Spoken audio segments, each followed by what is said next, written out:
moving to the opening remarks. So for the property located at 1558 Beach. Before we begin, please be advised that this public hearing is being live streamed and the recording will be archived on the district's website for future viewing.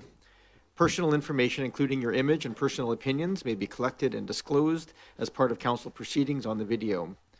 When presenting to council, if you are acting as a representative of a resident of Oak Bay or speaking on behalf of another party, please ensure you are not disclosing any personal information about that person for which you do not have consent to do so. Next, I would like to outline the protocols for the public hearing. To be clear, everyone wishing to speak will be given the opportunity to be heard. I'm going to ask that speakers limit their initial comments to a maximum of 3 minutes each so that everyone has an opportunity to speak once. Once everyone has had a chance to speak, those wishing to speak again may do so, but I would ask only if you have new points to present. Please keep your comments respectful of council, staff, the applicant, and other members of the public. All comments are to be directed to Mayor and Council and must relate to the related bylaws. The purpose of the public hearing is to give Council an opportunity to listen to the views expressed by the public.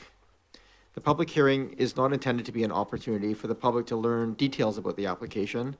Those opportunities occurred through previous meetings and presentations and within the staff reports provided to date. For the information of those present tonight, a public hearing binder that contains all written submissions is available for review if anyone wishes to comment on those submissions. As chair, I will reserve the right to conclude any presentation made by a member of the public, council, or staff that does not relate to the proposed bylaws, is disrespectful towards any other person, or is repetitive of views that the individual speaker has already made known to council. Finally, council members are here to listen to the public's opinion with an open mind. No one has prejudged the outcome of this application. The order of business for the public hearing follows a formal 7-step process as follows. First, the planning staff will introduce the proposed bylaws. Then council will formally receive written submissions provided prior to the public hearing. Then any late submissions will be read aloud and received. The applicant can provide a 3-minute verbal submission. Council will ask clarifying questions of the applicant or staff. And then members of the public will be invited to provide comment on the bylaws. Council may close the public participation portion of the meeting and seek clarifying questions from the applicant and staff.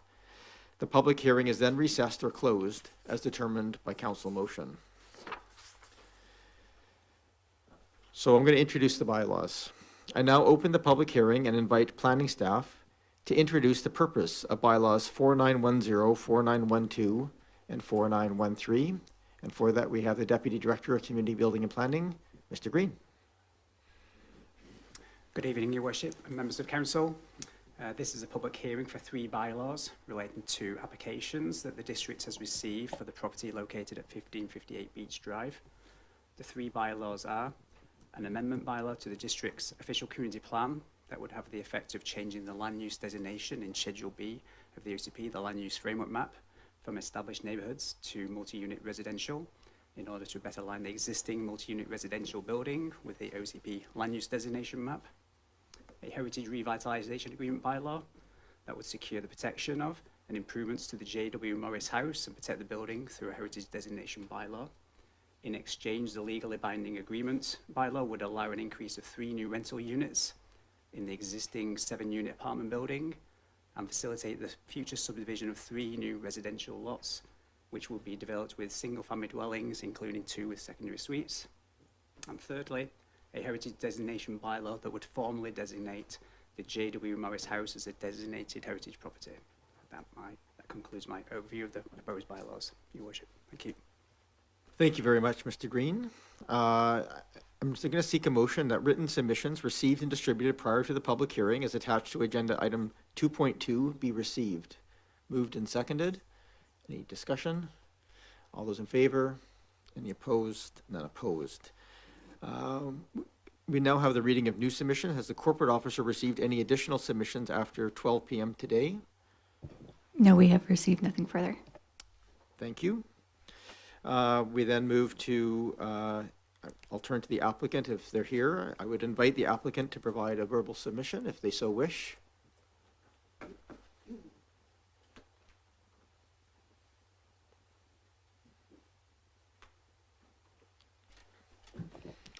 I think you know the rigmarole, but name and Sort of. municipality of residence, or business in this case. I'm just wondering, we have some people that are supposed to be joining us on Zoom or whatever you guys use, and I just don't see anybody up there, so just curious. There's nobody with a video on. They tend to show up if people have video on, so if anybody there wishes to participate, they can turn on their video.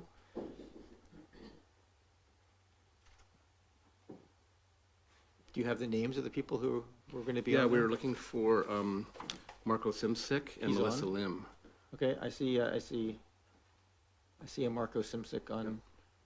Yeah, Murdoch Landscape Designs, but it's Melissa too. I don't see a Melissa online. Well, it says Kevin Murdoch, I think that's probably her. No, that's me. Sorry. Yeah.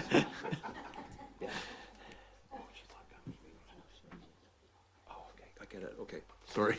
We're okay? Anyway, silly mistake. So I won't start your time until you're ready to get going. So Oh, I'm just- ready. Okay.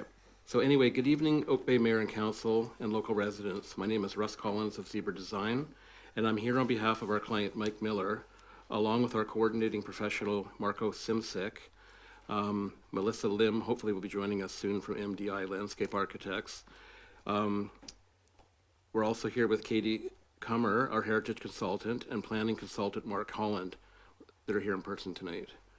So the Heritage Revitalization Agreement we are proposing includes improvements and rehabilitation for the J.W. Morris House, or the Manor, at 1558 Beach Drive. It also proposes subdivision to allow the conversion of the existing garage to a detached dwelling and to build 2 new homes with secondary suites. It's important to recognize that the Manor is not currently designated heritage nor on the Heritage Registry, but heritage designation is one of the main pillars of our HRA proposal. The M.J. Morris House, originally built in around 1910, was remodeled in 1949, and those alterations undermined its original design integrity.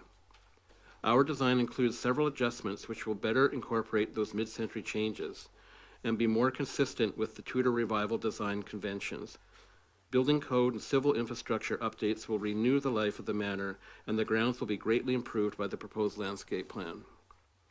On Lot C and D at Beach Drive frontage, we had originally proposed contemporary houses, but have reworked the designs in response to public feedback and comments from Oak Bay Council. The traditional form homes now proposed will fit well with the rhythm of the streetscape in terms of massing and setbacks. We've also integrated elevators in the J.W. Morris House and in the Lot C and D homes to allow Asian place living. The proposed suites will allow for intergenerational living in the houses fronting Beach Drive. We are proposing a gain of 9 dwelling units, 4 in the manor, 1 in the converted garage, and 4 in the homes at the front of the property for a total of 15 dwelling units. That's a 150% increase from the existing 7 units. All of the manor suites will remain as rentals in perpetuity. This HRA balances heritage concerns with the Oak Bay Official Community Plan and provincial mandates to establish more housing. In summary, over the course of the past several years, we've worked closely with Oak Bay planning staff to refine this HRA proposal. We've responded to comments received at public input sessions, and we have listened to the recommendations from council. We have followed the guidance of our heritage consultant and met with the Oak Bay Heritage Committee twice, and they are in support of the current proposal.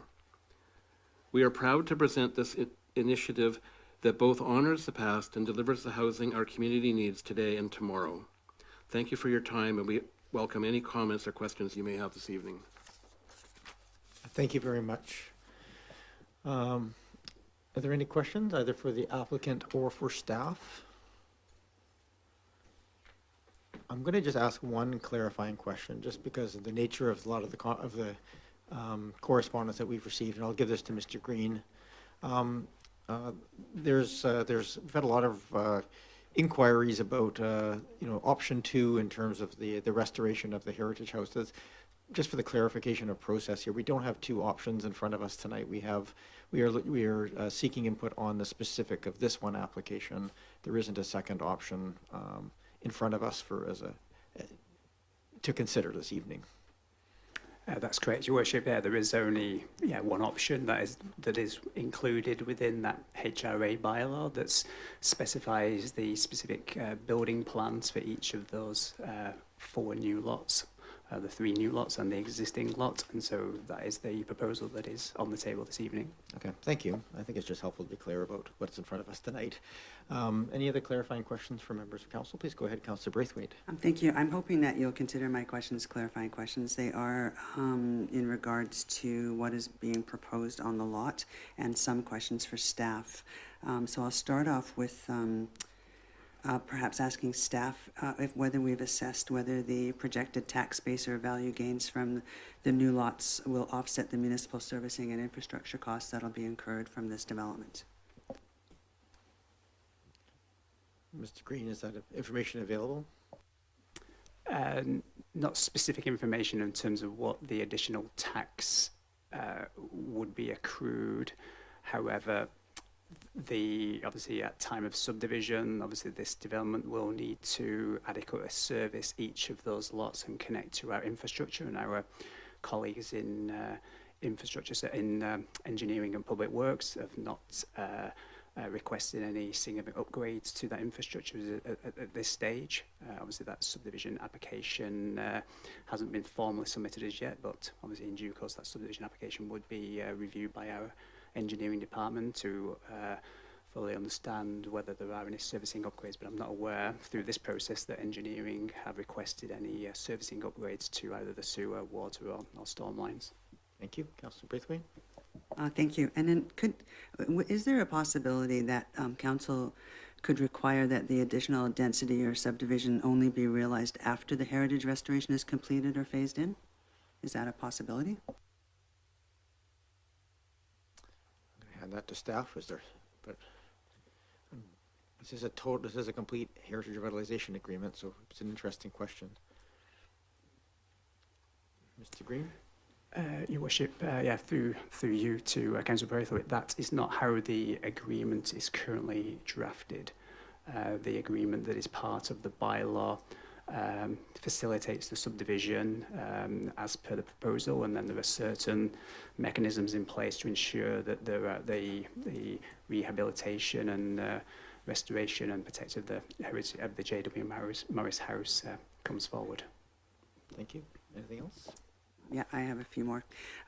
So there's a lot of variances on each of the different lots. I'm wondering, and large variances in my humble opinion. And I'm just wondering if staff can justify those as minor or acceptable departures from what is expected of buildings on those lots. Mr. Green? Through your Worship to Councillor Braithwaite, great question. Obviously, the current zoning of the property is R5, and so the existing building on the lot is legally non-conforming with respect to many of the regulations of the R5 zone. Obviously, the purpose of a heritage revitalisation agreement is essentially a legally binding agreement between a property owner and the district that facilitates either the protection or restoration of a heritage building in exchange for, in this case, a density benefit in relation to those units, as well as amendments to the zoning bylaw in relation to those new lots. Obviously, the zoning won't change, and so yes, there is essentially through this agreement variances to the R5 zone, but essentially this HRA operates like a rezoning application in changing those setbacks and regulations. Hopefully that answers the question. Would you like to understand the rationale for those Yeah, variances I for guess, the applicant? yeah, and I would actually, yes, thank you. Sure, I'm happy to turn to the applicant. If you could maybe just speak to the what's driving the variances being requested, if you're looking at. I take the Something point that of I staff. actually looked into carefully today, because the property now is zoned R5, and if we were to take this piece of property and consider it just one single piece of property instead of subdivided into all these smaller lots, the actual total floor area ratio would technically be allowed to be up to 0.8, and we're actually total of 0.74 on the property overall. And same thing for site coverage. If you were to do a house and you were to do accessory dwelling units on the property, that would allow you to go up to 40% site coverage, and we're at 38.9%. So some of these variances, even though they seem large when you look at it separated onto each separate lot, overall it's not really that, it's not more intense than it's allowed to be right now under the current zone as far as density is concerned. Thank you. Thank you for that. And what about the paved surface? Because that seemed very high as well on all the separate lots. Did you look I at think that one? again, I didn't look into the paved surface, but I would say that it's very similar in that if you looked at the overall site, it's probably a lot less of a percentage than one specific lot at a time, because some of the lots are quite, they're not tiny, but they're, you know, we need double access in order to get our parking off the street and to the sides of the property on the front lots. So there's a bit of paving there for sure, but yeah, I think if you looked at it overall, you'd find it's not as terrible as it seems. Thank you. And the reason I asked that question is because, of course, if this goes ahead, it could set a precedent for other things within our municipality. So that's why I asked that question. I also have a question for staff, perhaps. Will a developer have to provide a performance bond or a security deposit or covenant to guarantee the restoration and maintenance of the heritage building? And if so, what amount and under what timelines? That may not be information they have at a public hearing at hand. Do staff have that information at hand? There isn't a performance bond in relation to the building. However, there is the ability to, there is certain provisions within the agreement that ensure that the rehabilitation of the building takes place. There is a requirement for a landscaping bond in relation to the landscaping, but there is no performance bond per se in relation to the building itself. Thank you. Thank you. I just have a few more questions. In regards to the heritage building itself, I'm looking at the bulk that's been added to the top of the heritage building. Is that for the 3 additional suites, or is that just a cosmetic addition to the building? And if so, why? That's definitely for the applicant. Welcome back, Mr. Collins. It's not really an addition to the building. It's actually just taking what was added to it back in the late 50s, and we're trying to make it look better, because it was, the addition that was done to it was so out of keeping with this type of design of the building. We're just trying to make it look more like it should without losing the square footage, because we don't want to lose it. We want to keep the square footage and convert it into the 10 units, but we're not adding square footage. Thank you. So then the three, there's no additional units going into the top area that's being redone. All of the additional units are going in the basement area. Is that correct? Mr. I Collins? wouldn't, I'm trying to remember how many units are upstairs at the moment. It's a mix of how we're getting them in there. It's just really a reconfiguration of the existing space on all floors. Okay.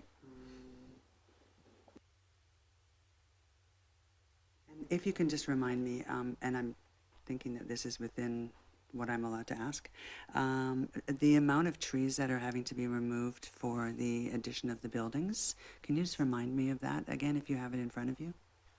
I'm not 100% sure, so I'd rather refer to I'll continue with Melissa the if staff. she's here, or available for that question, because I'm not.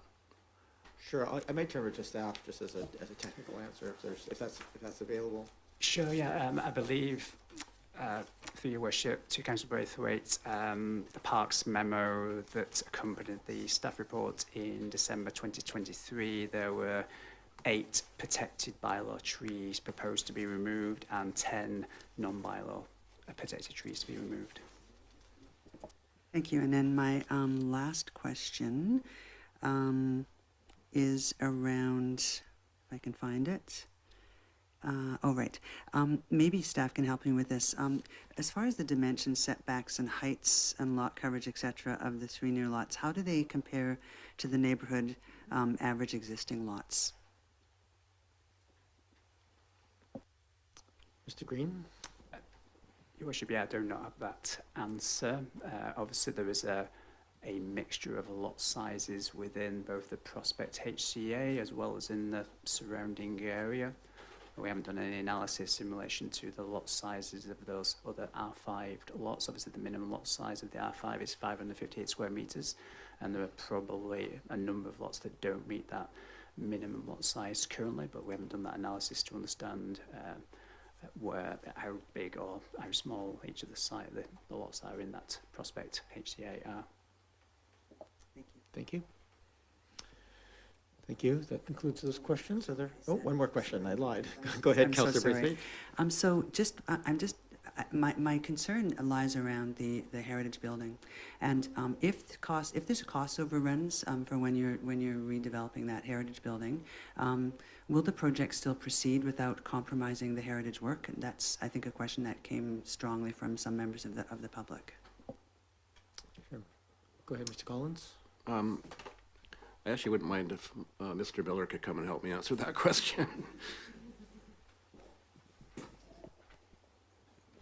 Happy to welcome. So, Mr. Miller, welcome. You so just state your name for the record. Good evening, Your Worship. Mike Miller, 1562 Prospect Place. The question was just, I guess, really tied around assurances that the work will be done if unforeseen costs creep into this. Thank you, Your Worship.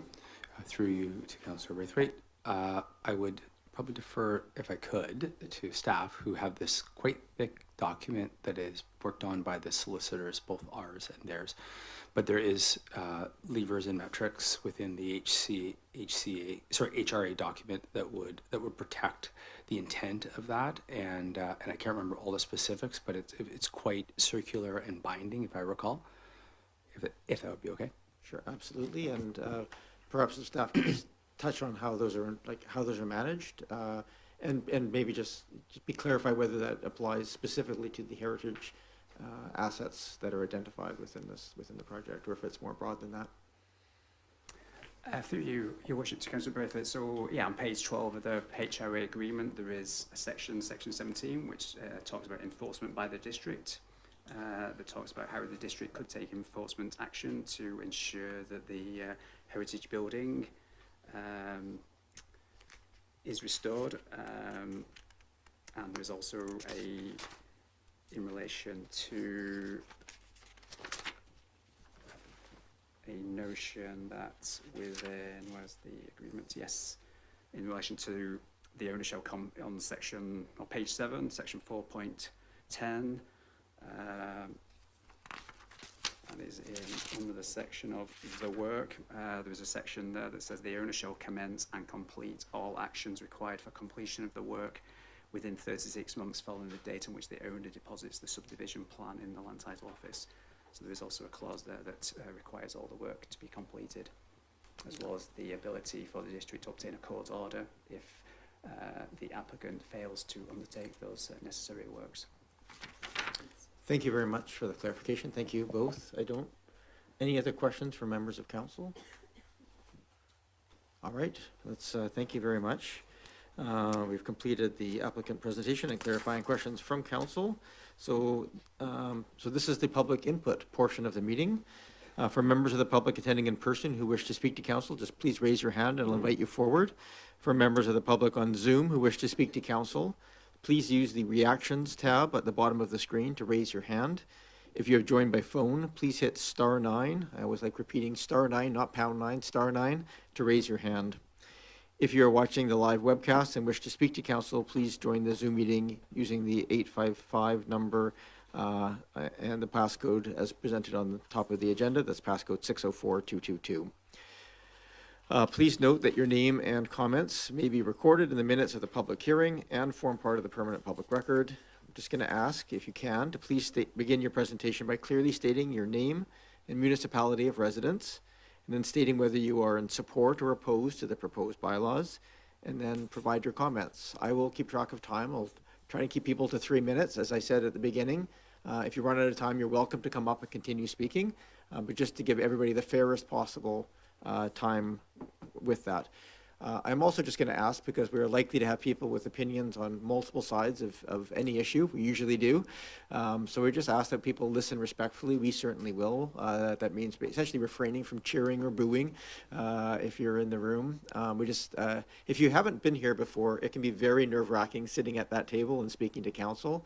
We try and make it as welcoming as we can, but it's a formal procedure, and so any kind of noises in the background tend to make that extra difficult. So all opinions are welcome. We do want to hear from everybody that wishes to speak to us. With that, who would like to speak to us? Someone has to go first. Please come forward. You can be the demonstrator. Just state your name and municipality of residence, and then you have 3 minutes. Oh, sorry, and you have to push the button in the middle. There we go, perfect. We are connected. We are, welcome. Christopher Bowers, Victoria. Mayor and Council, I do not support the current proposal. Instead, I support sensitive densification. Everyone should be able to see this historic mansion restored to its original grandeur. Heritage homes are a key part of Oak Bay's identity. It's what so many people love about it. Let's honor the vision of our early architects in Oak Bay's first heritage conservation area. Thanks. Thank you very much. Short and sweet, we always appreciate. Yes, I see a hand at the back. Please come forward.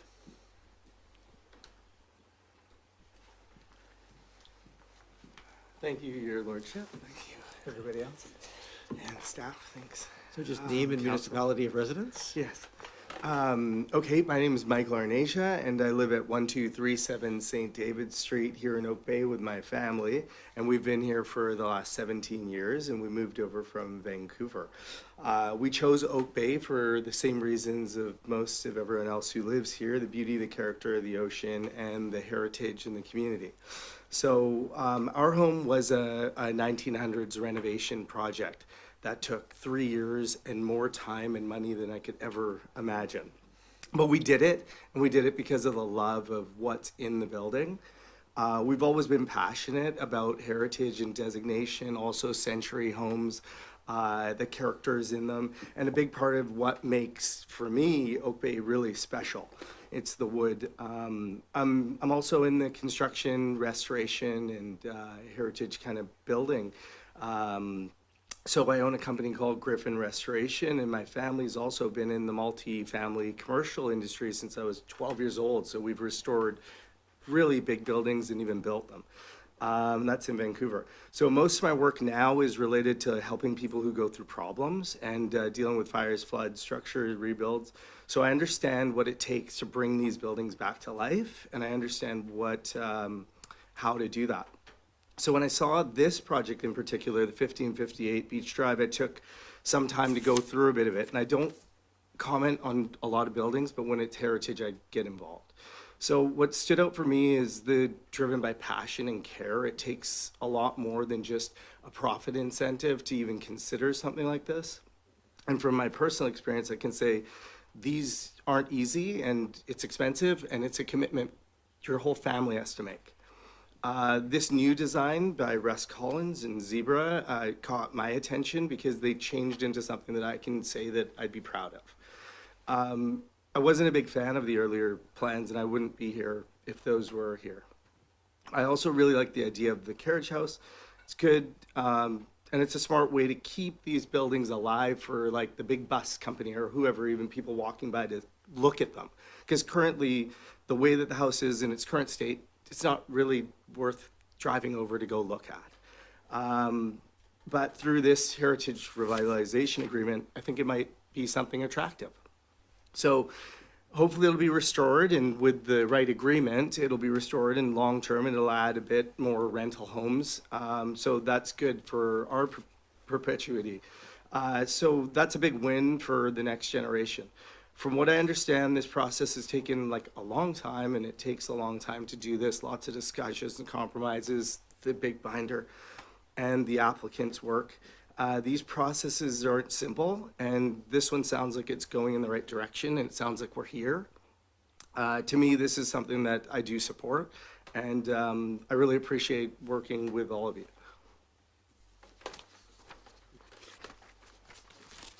Thank you very much. Would anybody else like to speak to address council? Please come forward. Thanks, Your Worship and Council. Colin Brown, I'm an Oak Bay resident. Welcome. Just say really quickly, my wife and I and our family, we've lived in Oak Bay for about 30 years. And we have rented twice on Beach Drive when we started out here. We rented in the 1200 block, we rented in the 1300 block before we eventually bought the home that we live in now.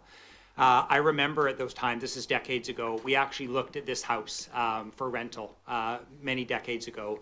And to be honest with you, it's a beautiful home and there's a lot of experience on council. It was in total disrepair.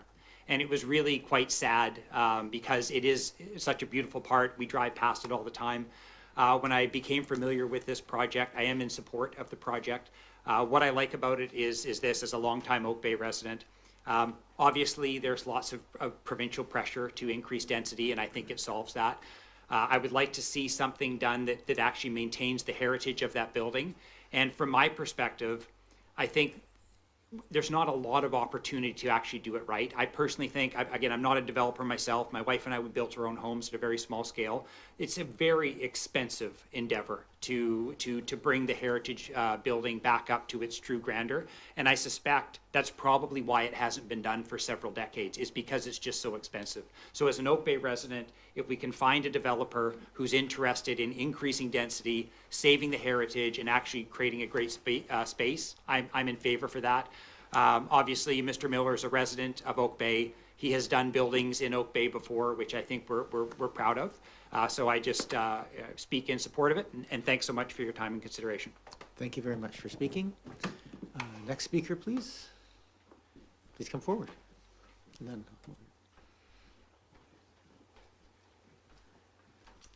same process, just name and municipality and off and running. My name's Jim Martell. I live in Oak Bay on Margate Avenue off of Beach, between Beach and Newport. I'll be short and sweet as well. I've lived in Oak Bay for more than half of my almost 60 years, not continuously. But I grew up, I went to Glen Lyon when it was just the Beach Drive campus, and that old Rattenbury house was such a beauty, and there was it was a bit of a travesty what happened to it back in the 50s with the additions, and unfortunately it hasn't been remedied. And I think the opportunity to correct mistakes that were made in development in the 60s and 70s, 50s, to the Morris House is an opportunity that would be a shame to squander here. Like a previous speaker, I wasn't as keen on the previous development, but based on all the materials I've read, and certainly based on the current plan, yeah, I just want to say that I'm fully in support of the project, and I hope that that the amount of work that has gone into it so far will continue. I'd love to see that thing restored to its previous glory. Thank you. Over here, just to come forward. Can I ask that someone remove the chair for me? Absolutely. Can we just get a, oh, thank you, Barb. Thank you. My name's Rachel Ross. I live in District of Oak Bay at 2605 Windsor Road. And I'm speaking in favor of the application. From a little bit of a different perspective, obviously I'm in a wheelchair and grew up in Oak Bay, but left for a while and have returned recently in the last 4 years to live here. And it was very hard to come back and find any housing that could work for me. So this is not unique to Oak Bay, but Oak Bay is a wonderful community for someone who has a disability, and hence many of the seniors that live here and the aging in place. And you know, it's a small community. You don't have to drive. So this project fits very well because of its accessibility. So that's mainly what I'm speaking to in regard to this, is that there are planned elevators in each of the units, and the preservation of the wider doorways, and it actually lends itself very nicely. It's very difficult, as you've heard from many people, to convert a a heritage building to something accessible without ruining it. And also, what we find a lot in the disability community is that accessibility and renovation are not done often to kind of a really lovely aesthetic. So they're done much more for functionality. So the fact that Oak Bay could possibly be moving to including more age and place design, accessible design, I think is great. So I'm in favor of it. Thank you very much. Thank you.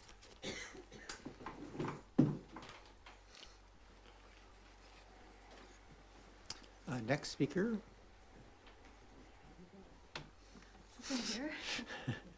You're there, you might as well have a seat and talk to us. The microphone is already on, you can just speak. My name is Barb Grant. I'm from Oak Bay. As authorized by Oak Bay's Director of Corporate Services, I've been delegated by Lisa Johnson, who's currently on a cycling trip in the Czech Republic, to read her speech. Hello, Mayor and Council. My name is Lisa Johnson, and I am an Oak Bay resident where I've lived in the Estevan neighborhood for 30 years. Thank you for the opportunity to speak to you through Barb Grant. I am currently in another time zone, 9 hours ahead of you, so participating via Zoom isn't really a good option. I'll be brief. I'm extremely fortunate to be in Europe, where I am surrounded by buildings that are often 300, 400, or 500 years old. It's quite astonishing. What's more remarkable is how well looked after and valued these buildings are. I would strongly encourage us to have that same attitude here in our community of Oak Bay. Our city is so young, with comparatively few buildings that have as much historical significance as the Morris House. It should be a valued showcase for us all to appreciate. I don't see what the point would be of allowing a community's heritage to be obscured from public view. I'm aware that there is another option for this property that I would like to see considered by the proponent. This alternative option has it all. Avoids alterations to Morris House, retaining its heritage value. Provides a comparable number of units to the one on the table today, and allows the heritage home to be viewed by community members. I urge you all to please pause this application and direct the proponent to revise the application to ensure Morris House is not altered and is not obscured from view. Thank you. Lisa Johnson. Thank you. Please come forward.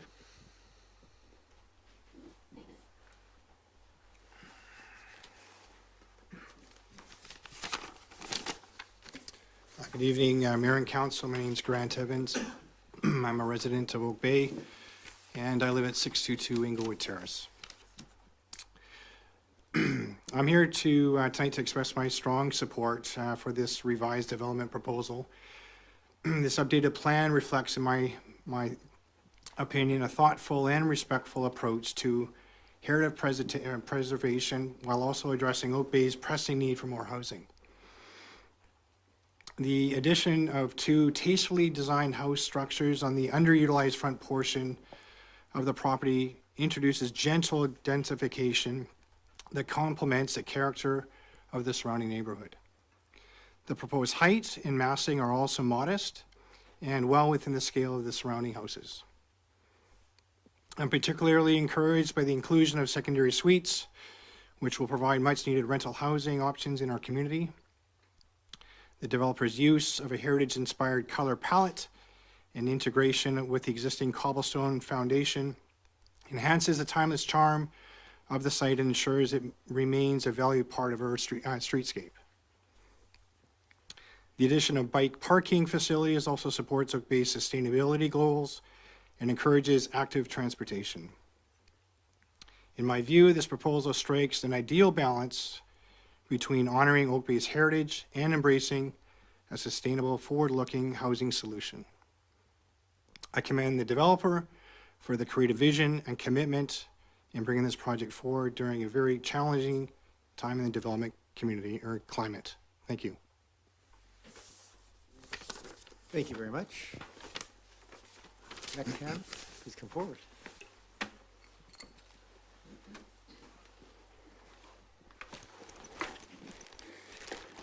Good evening, Mayor and council members. My name is Steve Abbott. I live on Richmond Road in Rockland. We're here in support of our friends Barb and Ken, who live next door to the J.W. Morris house, as well as others who live right there. Well, we are in support of a proposal that would make sure that the historic house can be seen from the street. That's not my primary reason for being here. A few years ago, our Rockland home was damaged by close proximity blasting on a lot adjacent to ours in order to build a new home. We're here to share some of the knowledge we have gained from our ongoing legal situation so that none of the homes in the vicinity of the J.W. Morris house are damaged and the residents find themselves embroiled in a legal process that could have and should have been avoided. Everyone always asks us, wasn't a pre and post inspection done on your house? Yes, they were both done, but neither has anything to do with whether or not your house is going to be protected from negligent blasting practices. The inspections merely inform the homeowner and the insurance company if damage may have been caused by the blasting. They have nothing to do with reducing the possibility of damage taking place. Everyone here is encouraged not to assume that just because someone has a license to drill and blast in your neighborhood, that it will be done without damage to any nearby properties. You're encouraged to have an experienced third-party explosives expert review and approve any proposed blasting plan prior to its implementation. I assure you it is easier to use such a resource prior to blasting rather than using it after the fact to prove that the blasting was the cause of the damage to your house. We have provided Barb and Ken with a reference for a very good local blasting expert with many years of experience. We highly recommend that either the J.W. Morris House contractor or other local residents have all blasting plans reviewed before the blasting is actually done. Perhaps the mayor and council members will consider supporting such a recommendation. Thank you. Thank you very much, sir.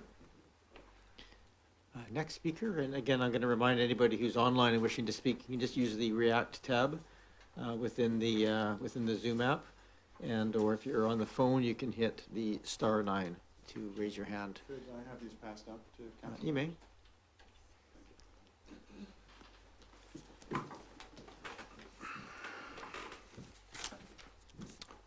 Okay. My name is Ken Grant. I live in Oak Bay. I actually live in the Heritage Conservation Area. Mayor and Council, at the June 9th council meeting, Mayor Murdoch said, the only way to force a rethink of the current proposal is to decline it. I support a rethink of the current proposal. Can you hear me all right? We can. Okay. Please continue. According to an internet search, a Heritage Revitalization Agreement, an HRA, ensures the long-term protection and restoration of significant heritage buildings and features. What's currently on offer is, one, a renovation, it's not a restoration, of a heritage house, obstruction of public view corridors, and demolition and redesign of historic stone walls. This does not well serve the purpose of an HRA or a heritage conservation area. But with a simple pivot, restoration of the heritage house could become the focus, and the walls and driveway could remain original with the same number of proposed housing units densifying the site. As you know, what is pictured on this flyer, the flyer piece of paper you have in front of you, is not currently up for adjudication. It's meant to inspire you to turn down the current proposal in favor of a rethink along these lines. If the house is restored, interpretive signage on Beach Drive could give residents and tourists a history of the heritage building's architects and its former owner, J.W. Morris, who was president of the Wood Motor Company at the time of Oak Bay's history when automobiles were replacing horse-drawn carriages. To quote Carrie Briggs, chair of the Heritage BC Board of Directors, heritage conservation enhances our cultural identity, promotes education across the province, boosts tourism and economic development, stimulates job growth from restoration to the film industry and beyond, and enriches our architectural and artistic achievements. I urge Council to deny the current proposal in favor of a revision that includes restoration of the Heritage House and preservation of the historic site features, effectively preserving Oak Bay's heritage and history. Thank you. Thank you very much, Mr. Grant. Next speaker. I'm going to assume there's at least one more person who wishes to speak. There we go. Please come forward.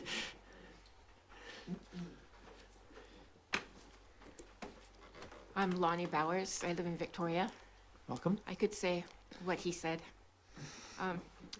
But Mayor and Council, thank you for the opportunity to express my opinion. I don't support the current application. The community plan supports heritage, and I think more could be done to preserve the heritage of this building. As we just heard, one of our residents has presented an inspiring alternative, or that checks all the boxes, that doesn't compromise the housing that we made available. And I really support that rethinking. And I hope Council will support heritage more and the wishes of the residents. Thank you. Thank you for joining us. Please come forward.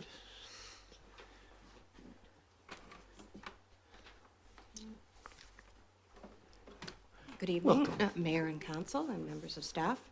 Pam Copley, formerly of Victoria for about 45, or Oak Bay rather, member of, or resident of Victoria currently.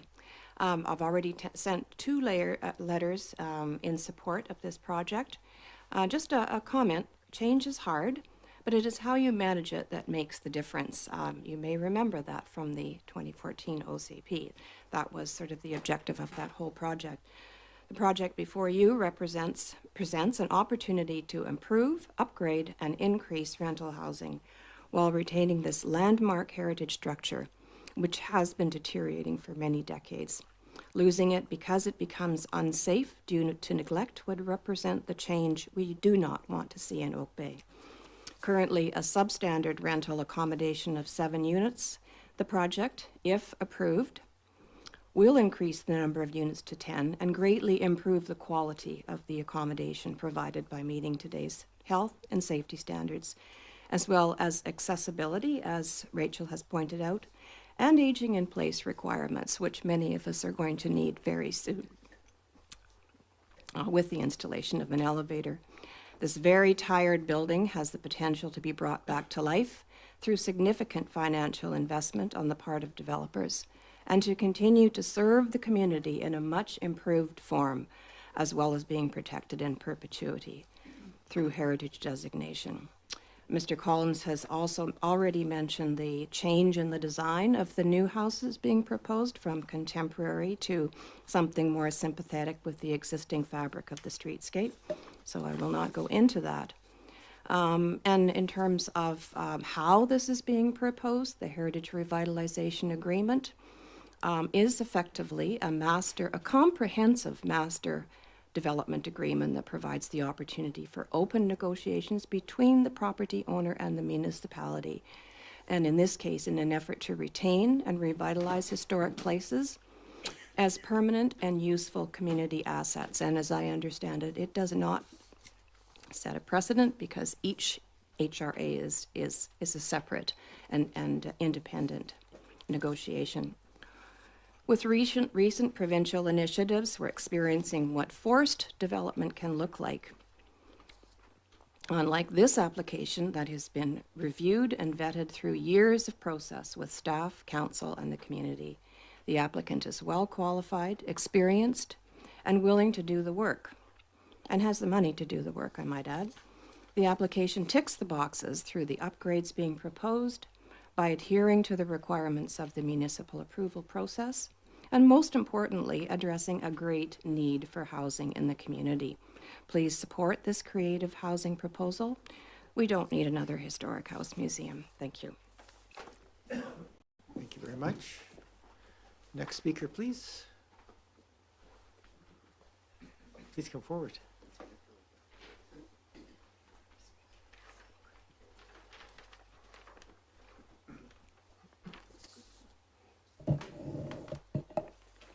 Good evening, Mayor and Council and staff. My name is Charmin Minus, and I live in Oak Bay within the Prospect Heritage Conservation Area. Welcome. I do not support this proposal. If any of you in the audience have looked at the latest version of Oak Bay's official community plan, you will notice the area in which this application is situated is outlined in black and removed from all consideration of extra density. It's obvious many speakers do not know that this is the Prospect Heritage Conservation Area, officially installed under bylaw in February 2020, long before this application was submitted. It is the only HCA in Oak Bay, compared to Victoria's 15. There are specific rules and guidelines within an HCA that aim to preserve street-side views of homes while allowing for non-viewable additions in the back. Sticking two houses in front of an historic mansion on Beach Drive contravenes those rules. Oak Bay businesses rely on the charming heritage card in tourist ads. Reviews on travel websites praise the heritage architecture and the ambience it creates. Here's a quote from one of them, oakbaytourism.com. Quotation marks, "The old world gentility that permeates Oak Bay seems to greet you the moment you cross from Victoria proper into its leafy streets. Notable heritage homes, small parks, and quaint gardens." It goes on. Doesn't actually mention a tweed curtain, but it almost could have. After saying all that, here we all are tonight. After the residents within and supporters within the Prospect Heritage Conservation Area spent 4.5 years with not exactly blood, but sweat, tears, and cash to have it installed as a heritage conservation area to conserve the view corridors, to conserve the heritage, to conserve the house facades. And as I say, to gently conserve them, you're allowed to do what you want in the back. We did all that, and yet here we are all tonight regarding this insane proposal. As the OCP shows, there are other places in Oak Bay more suitable for a project like this.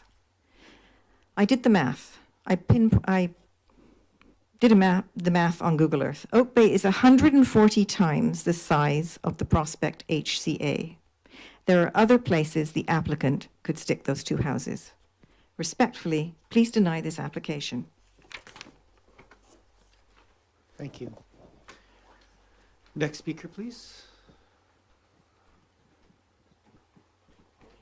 I'm pretty sure somebody else wishes to speak. Yeah, please come forward. Oh, sure. If there's someone online, you're welcome to. It just says iPad on our end. If you could state your name and municipality of residence, you're welcome to speak. Hello, Mayor and Council. Can you hear me? We can. My name is Don Bieberdorf, and I live in Oak Bay at 1564 Prospect Place, just a couple of houses down from this property. My wife and I fully support the project. From our perspective, the existing property is in desperate need of repair.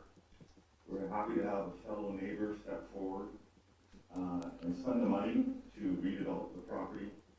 This is a rare opportunity for us. The redesign of this proposal is respectful to the heritage character of the property. We're pleased to have parking removed from Prospect Place. We're pleased to have additional density, especially by providing high-quality rental accommodation.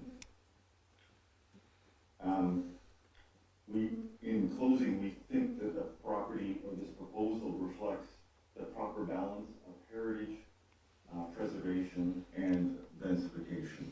Thank you very much. Thank you very much, Mr. Bieberdorf.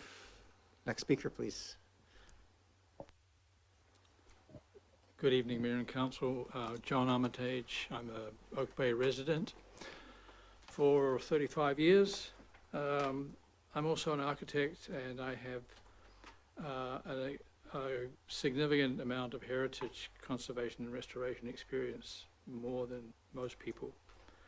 That includes other locations than here, but it also includes properties in Rockland, the exterior restoration of the Union Club, and the only significant addition to the Legislative Assembly building of British Columbia. And if you're not aware of it, then I've done my job. So I support this proposal in principle, but given that it's predicated on aesthetic criteria, that's what heritage is. We have an aesthetic attachment to natural habitat as well as our built environment. And given the HRA location, the HCA location, which amplifies the aesthetic criteria even more, I believe it's not there yet, and therefore I don't support the current iteration of this proposal. If that means that it can be approved with conditions, then I could support its approval.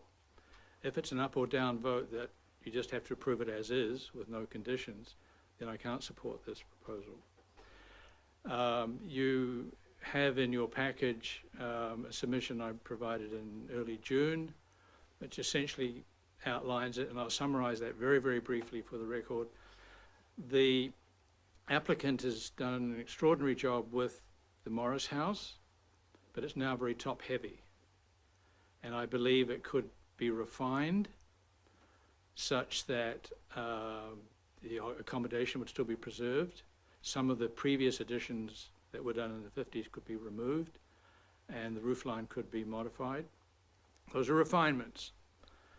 The two houses in the front, I think one house would be preferable, preserving the driveway and gate as it is, but I can understand why the applicant might want two, and two wouldn't be too bad, but not the ones that are there now in the design. They're still too large. Because we are now creating two individual lots, then it seems to me the R5 requirements kick in.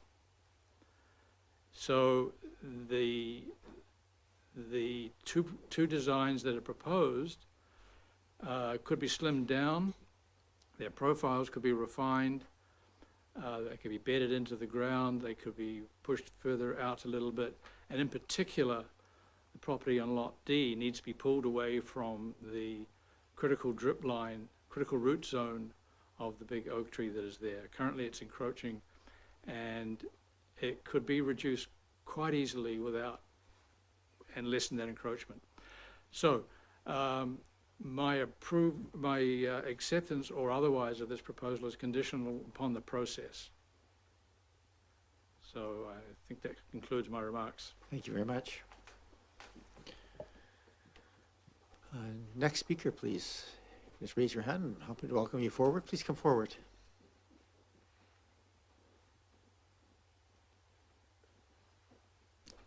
Welcome.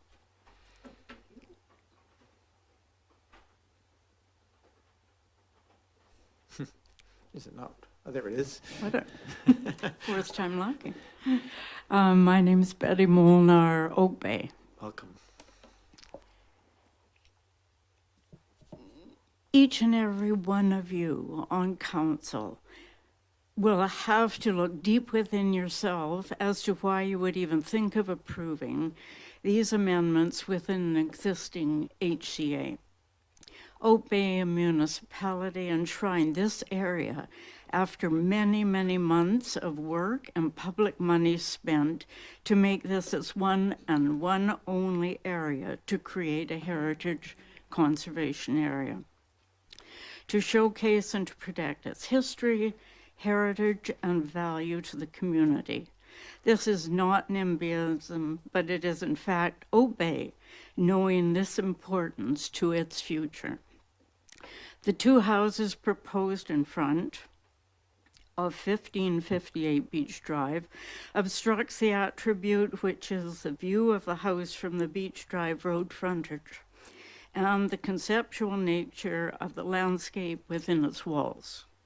None of this is low-cost, infill, or middle-level housing, and as such, fulfills almost none of the province's targets. Restore the Morris House to its former glory and decline these proposals.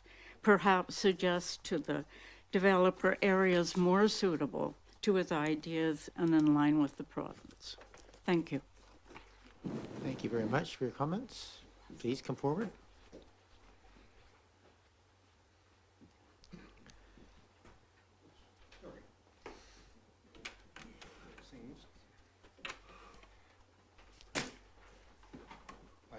My name is Molnar, and I'm Betty Molnar's husband, Robert Wallace. So we do have that in modern. That's, not that. Oh, it's 5-1 right now, by the by, in New York. Oh, sure, ruin it for everyone. How about we just don't talk about scores in here? Welcome, Mr. Wallace. Please continue. Okay. In the previous councils, Your Honor, you participated in creating the Prospect Place Heritage Conservation Area and others on the board before this board was, this council was put in. I wonder now, man to man, if you believe the conservation area is useless. I'll take that question. I'm not going to answer it at this point. But I think I made my point. Thank you.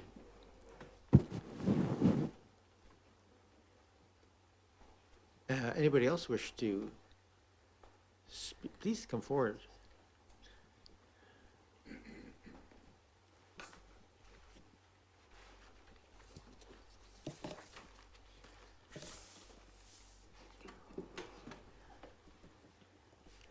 I'm speaking for myself this time. It's good to have you. Thank you. Yeah. I'm Barb Grant, Oak Bay. Mayor and Council, as you know, what makes development unique in a heritage conservation area is that each property with historic value has a statement of significance listing the site's character-defining elements.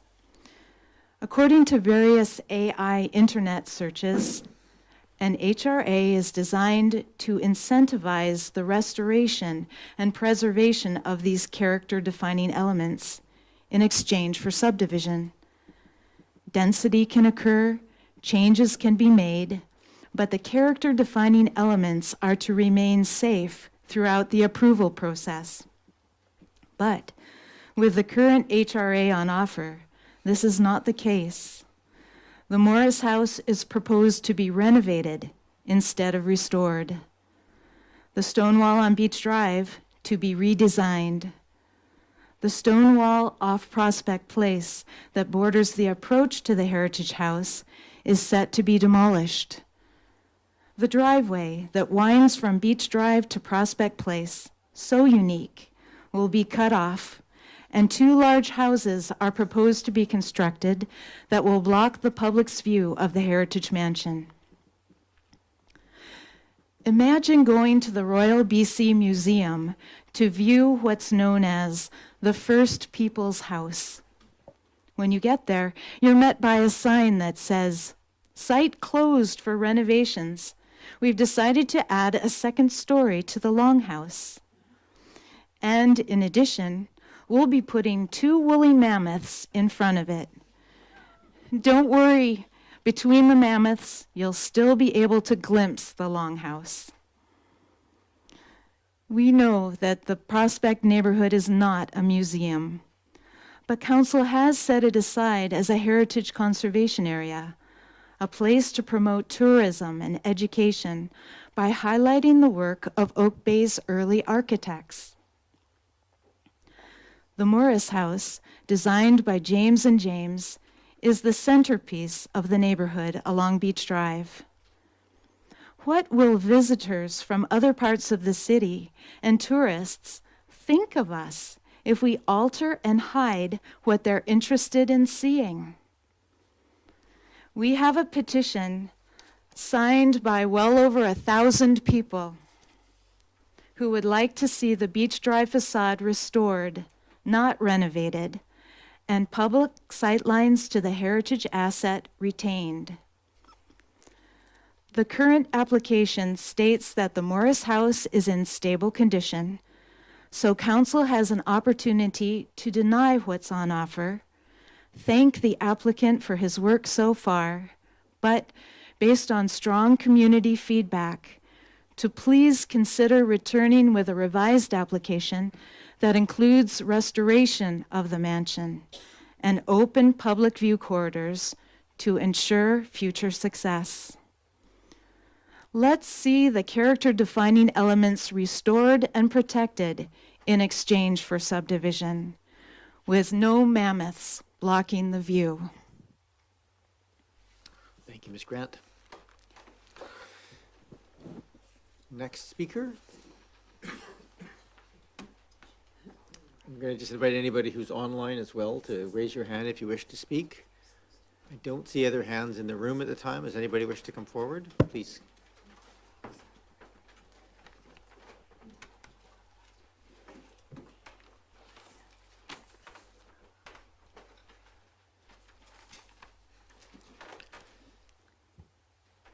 My name is Jill Pollard, Oak Bay. As a direct neighbor to the J.W. Morris House, we are opposed to the current proposal. We built our home 34 years ago, fulfilling a lifelong dream and planning to remain in place until the end of our lives. We designed our home, deliberately replicating some of the features of the J.W. Morris House to meld into the neighborhood. Our house was configured to embrace the views and maximize sunlight and privacy. The current proposal for 1558 will block all sunlight and privacy on the south and west side of our home, which is our main living area. Secondly, this current proposal does not provide affordable rental or real estate. There will be a minimum of 32 residents, 20 in the rental units, and at least 12 in the oversized proposed houses with suites. We would suggest each unit, house, suite will have 2 vehicles and, of course, a collection of bicycles. Currently, parking for this site, which has 7 rental units, is insufficient, with parked cars and trucks blocking walkways, driveways, and spilling out onto Prospect Place and Beach Drive.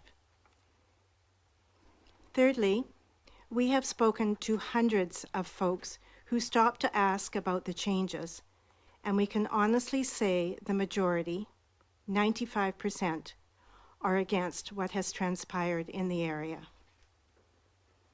Unfortunately, I am sure most of us will admit, unless it is affecting your own personal space, people do not take the time to write.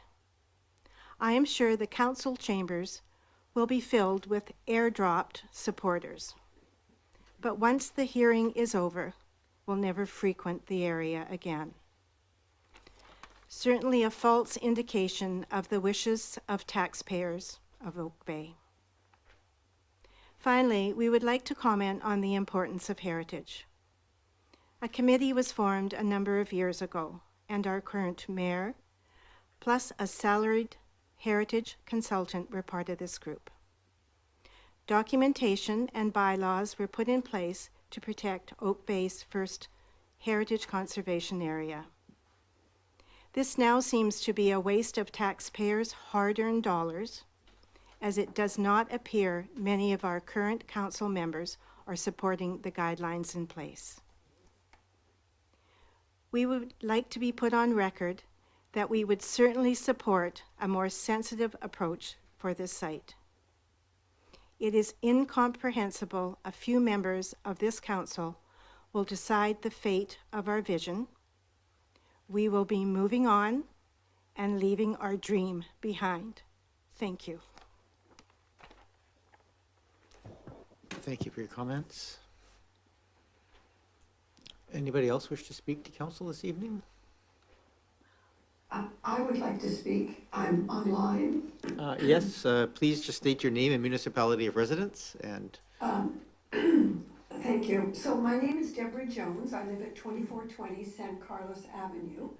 And I feel very upset about this proposal. I do not support the current proposal.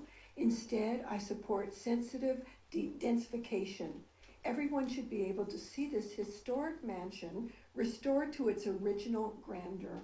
Heritage homes are a key part of Oak Bay's identity. It's what so many people love about it. I've lived here for, I think, 39 years. Let's honor the vision of our early architects in Oak Bay's first heritage conservation area. Thank you. Thank you for your comments. Please come forward.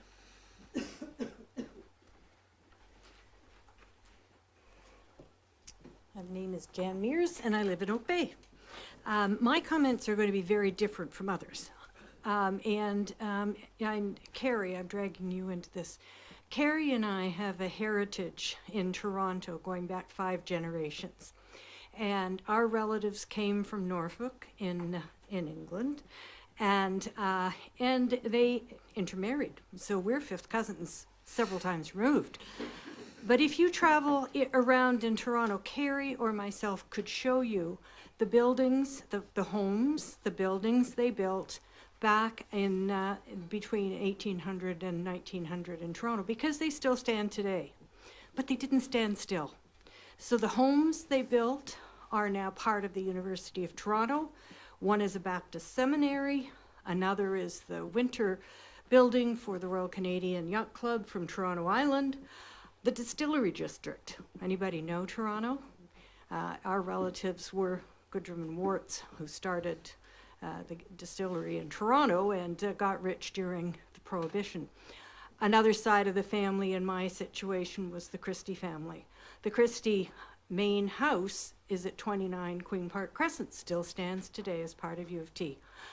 These are not homes anymore, but the buildings have been saved because Toronto has a long history of preserving heritage.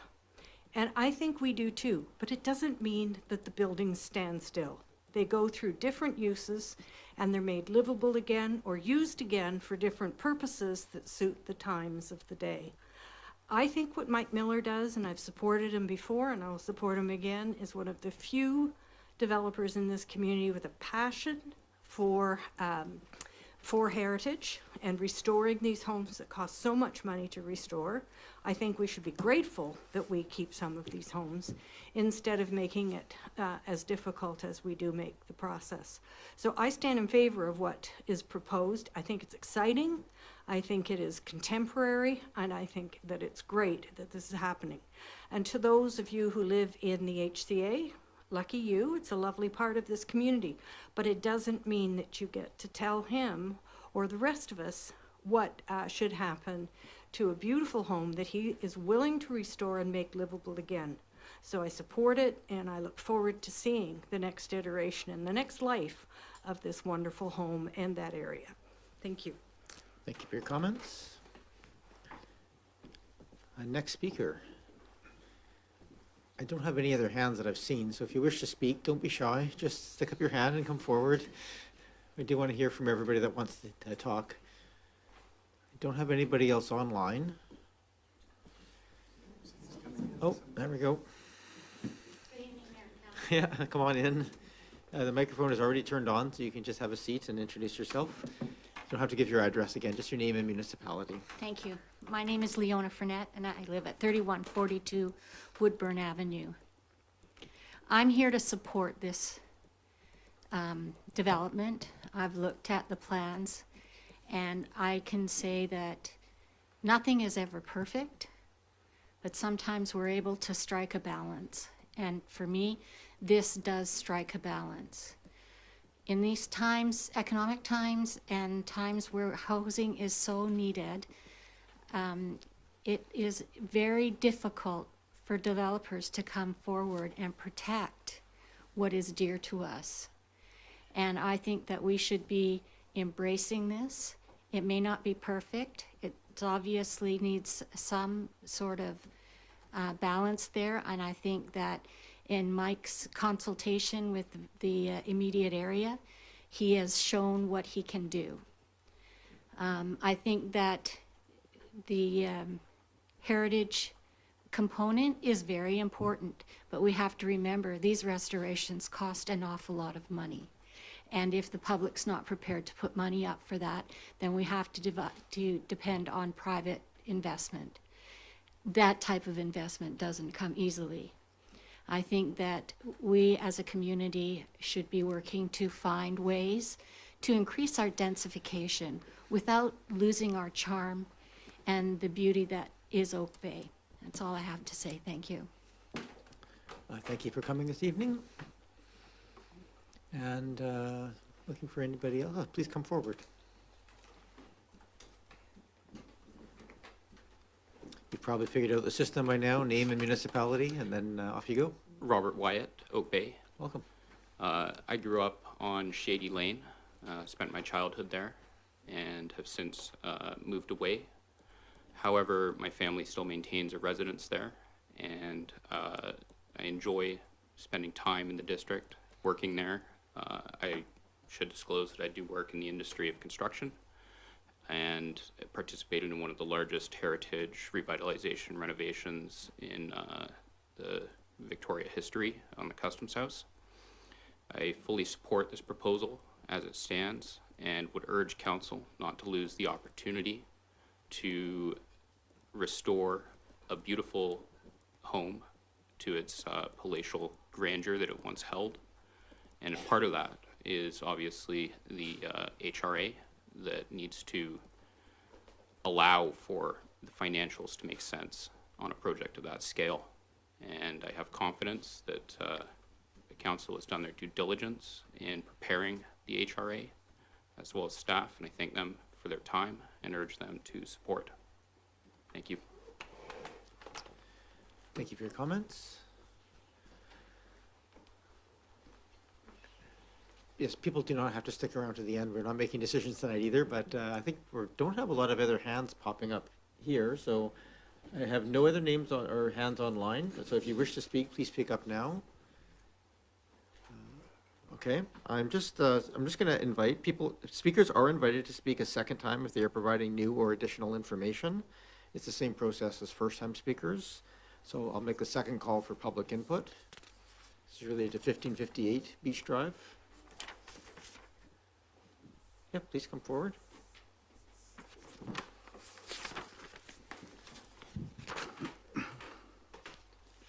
Just state your name and municipality of residence again, just so we have it on the record. Sure. Ken Grant, Oak Bay. Mayor and Council, I wish to make one point and ask Council two questions. Point one, although it's natural to assume that the 3 additional units being proposed for the Morris House are going into the bulk to be added on the top of the house, this is not so. These units are actually going into the lower levels, not the attic. Commenting on the proposed renovation to the roof at the February 10th council meeting, project architect Russ Collins said, "We're just trying to make the best of what we think was a bad renovation." The fact that the additional units are going into lower floors strengthens the case for restoration. Excuse me. The restoration of Beach Drive facade as the way to make the best of a bad renovation done in the 1950s.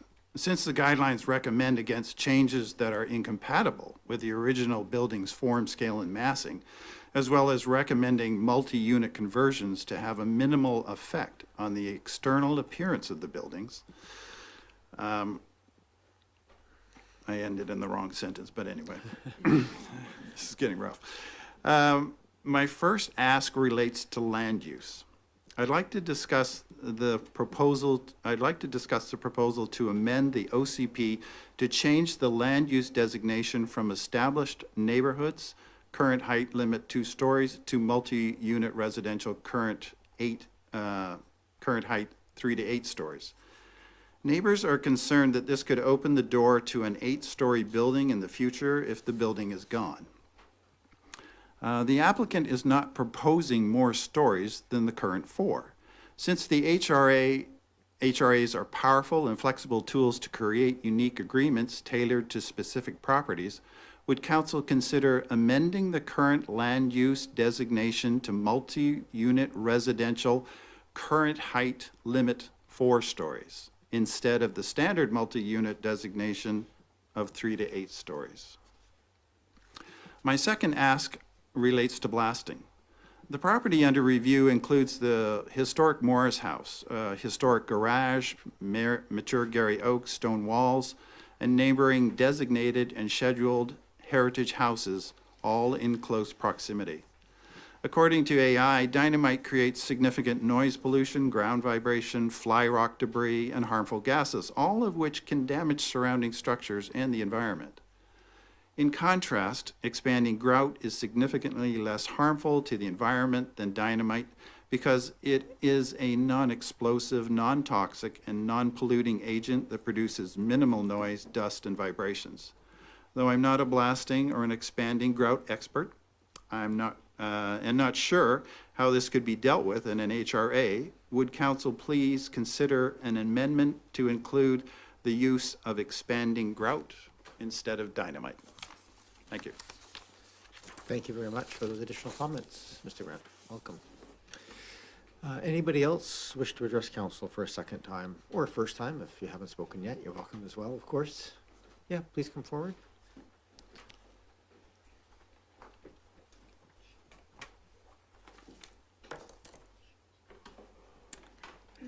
Charmin Minus, Oak Bay. Thank you. I just have one comment, and I haven't written very good notes, so I may stutter a bit.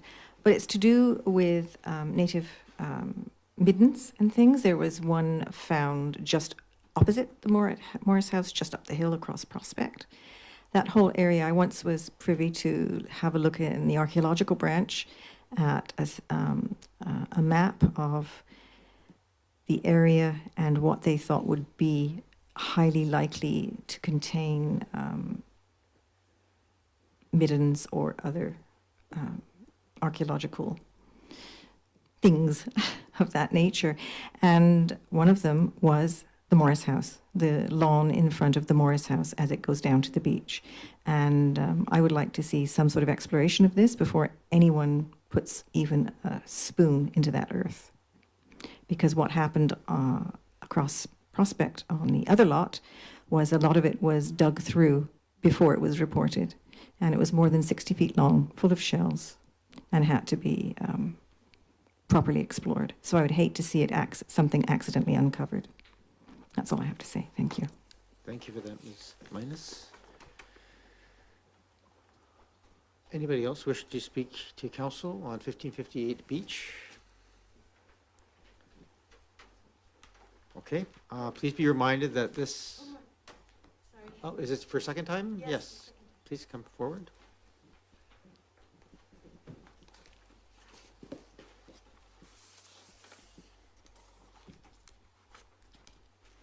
Barb Grant, Oak Bay.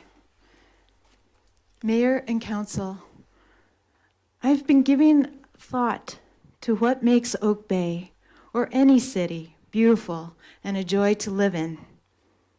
The answer, perhaps, is love. Isn't care and kindness the impulse behind all the best policies? It's love that establishes a garbage pickup program so garbage doesn't pile up. Love's behind recycling programs. We want to be kind to the earth. Mayor and councillors spend long hours preparing for council meetings and making themselves available to the public as a way of giving to their community.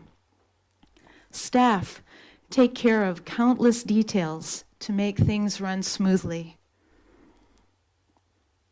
What's behind all this? Love. Local governments support their communities by providing essential services, clean water, emergency response. They manage infrastructure, enact tree protection, and support community initiatives like the Prospect Heritage Conservation Area. What's the motivation? Love. Love restores heritage buildings and protects public view corridors, knowing that the knock-on effects will boost tourism, which in turn supports local businesses, shops, restaurants, hotels, making our community centers vibrant. Love restores significant heritage buildings in prominent places like Beach Drive to promote education, enabling successful Jane's Walks by providing good examples of historic buildings that tell Oak Bay's history. Love persists until a solution is found that will benefit all stakeholders. Love persists until a solution is found that will benefit all stakeholders.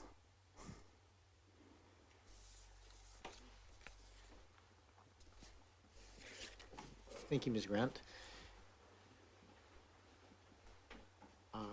Please be reminded that this public hearing is the final opportunity to provide council with comments prior to the potential consideration of these proposed bylaws at a future meeting. If there are any additional written submissions to be included in the public record of the hearing, you must provide that submission to the corporate officer now, prior to the close of the public hearing. So this is the third and final call for public input on 1558 Beach. Seeing none online and no hands being raised in here, and as there are no additional people wishing to speak, the public participation portion of the hearing is now closed, and council may ask clarifying questions to staff or the applicant. If there's anything that was raised that you wish to get answered, you're more than able to do so now. Councillor Green. Thank you very much. And through you, Mayor Murdoch, to staff, on the archaeological question, which I think is pertinent and certainly significant and important, is that something that has been considered and will be included in the sort of construction phase, excavation? I think that's certainly an important one. Thank you. How does the Heritage Act apply to buildings and these sites? Please go ahead, Mr. Green. Thank you, Your Worship. Through you to Councillor Green. So yes, that would be obviously the applicant and the developer will need to comply with the Heritage Conservation Act, and therefore prior to any work starting, they'll need to obtain any necessary permits or do their due diligence with the archaeology branch, given it's the provincial legislation that the owner will need to comply with. We will also, when we issue a preliminary layout consideration letter at time of subdivision, we remind all applicants at that subdivision stage that they need to obtain the necessary approvals from the archaeology branch to comply with the Heritage Conservation Act. Please continue, Councillor Green. Thank you very much. Through you, I have a supplementary question. Sometimes it is difficult to determine what's underneath the ground. Are there methodologies that will help predetermine what might be there before major excavation occurs and there is any damage or disturbances occurring? I just wondered if, and you may not be able to answer this because you're not in construction, but I just wondered if there are methodologies to address this concern. Thank you.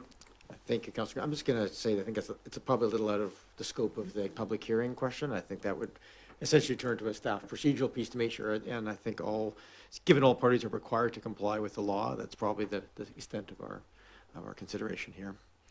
Councillor Braithwaite. Thanks very much, Mayor. I have two questions. Number one, just if staff could just remind us when this application first came to council, please. Mr. Green?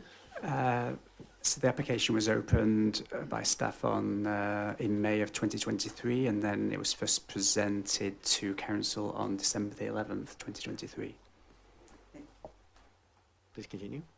Thank you very much. So, because I know that there was a few comments that said that it was around for a very long time, but really December 2023 is not really that long for Oak Bay. Then the other question I have is someone, I think it was Mr. Grant, brought up the height limits in this area could be 3 if it gets past the way it is presented, could be 3 to 6 stories. Or sorry, 3 to 8 stories. That's correct, I believe, for that zoning. So if we wanted to amend the current height limit to 4 stories, what would be the process to do that, and when would be the correct time to do that? So, Mr. Green, probably over to you. This is obviously, there's two aspects of this. There is an OCP, which describes the scope of things, but there's the actual zoning itself for the site. And so maybe just clarification on what those two are. And I think the question here is, is it possible to change that within the OCP, or would it have to have a special recognition in the OCP of its site? Thank you, Your Worship. Through you to Councillor Braithwaite. So obviously the site is currently zoned R5, and height is subject to the lot breadth, which determines the height of the R5. So. And then obviously council has an OCP which within that currently the multi-unit residential designation allows buildings up to 8 stories within the multi-unit residential. Obviously the proposal is part of a heritage revitalisation agreement, which doesn't necessarily change the zoning on the lots, and it doesn't necessarily change the OCP per se, and so the HRA is tied to those plans that are attached to the HRA, which has those height limits.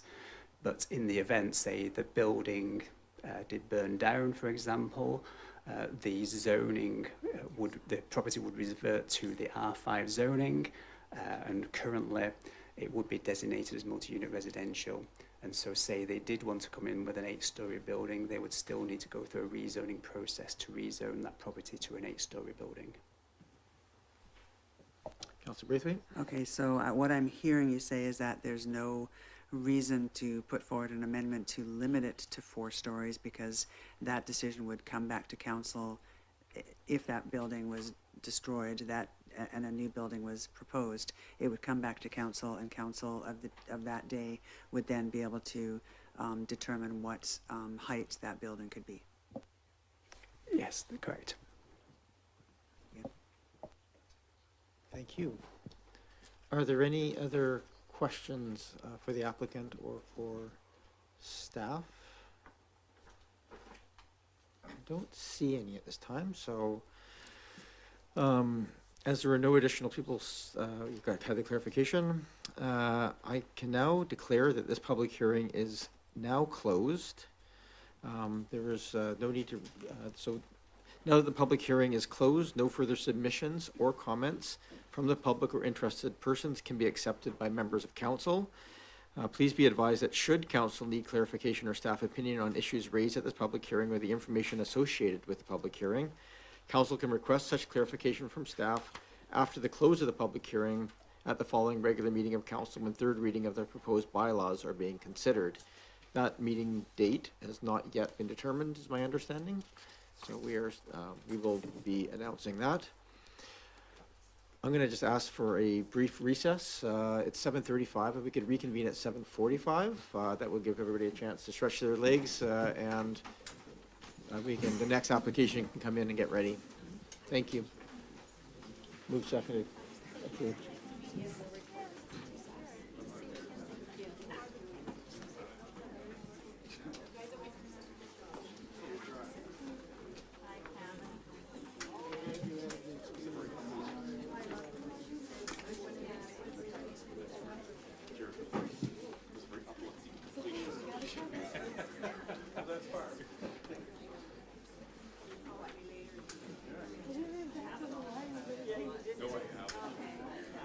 Recording stopped.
Good evening, everyone. We're going to call the public hearing back to order. If I can ask people to come in and take a seat. Recording in progress. So, so this is proposed bylaws for the CAMOSUN College property located at 1950 LANSDOWNE Road and 3100 Fowl Bay Road. Councillor Watson will be back here joining us in a minute, but I'm going to start with just some of the protocol pieces. As we begin, please be advised that this public hearing is being live streamed and the recording will be archived on the district's website for future viewing. Personal information, including your image and personal opinions, may be collected and disclosed as part of the council proceedings on the video. When presenting to council, if you're acting as a representative of a resident of Oak Bay or speaking of another party, please ensure that you are not disclosing any personal information about that person for which you do not have consent to do so. Next, I would like to outline the protocols for the public hearing. To be clear, everyone wishing to speak will be given an opportunity to be heard. I'm going to ask the speakers limit their initial comments to a maximum of 3 minutes so that everyone has an opportunity to speak. Once everyone has had the chance to speak, those wishing to speak again may do so, but I'm asking respectfully if you have new points to present. Please keep comments respectful of council, staff, applicants, and other members of the public. All comments are to be directed to me, the mayor, and to council and must relate to the proposed bylaws.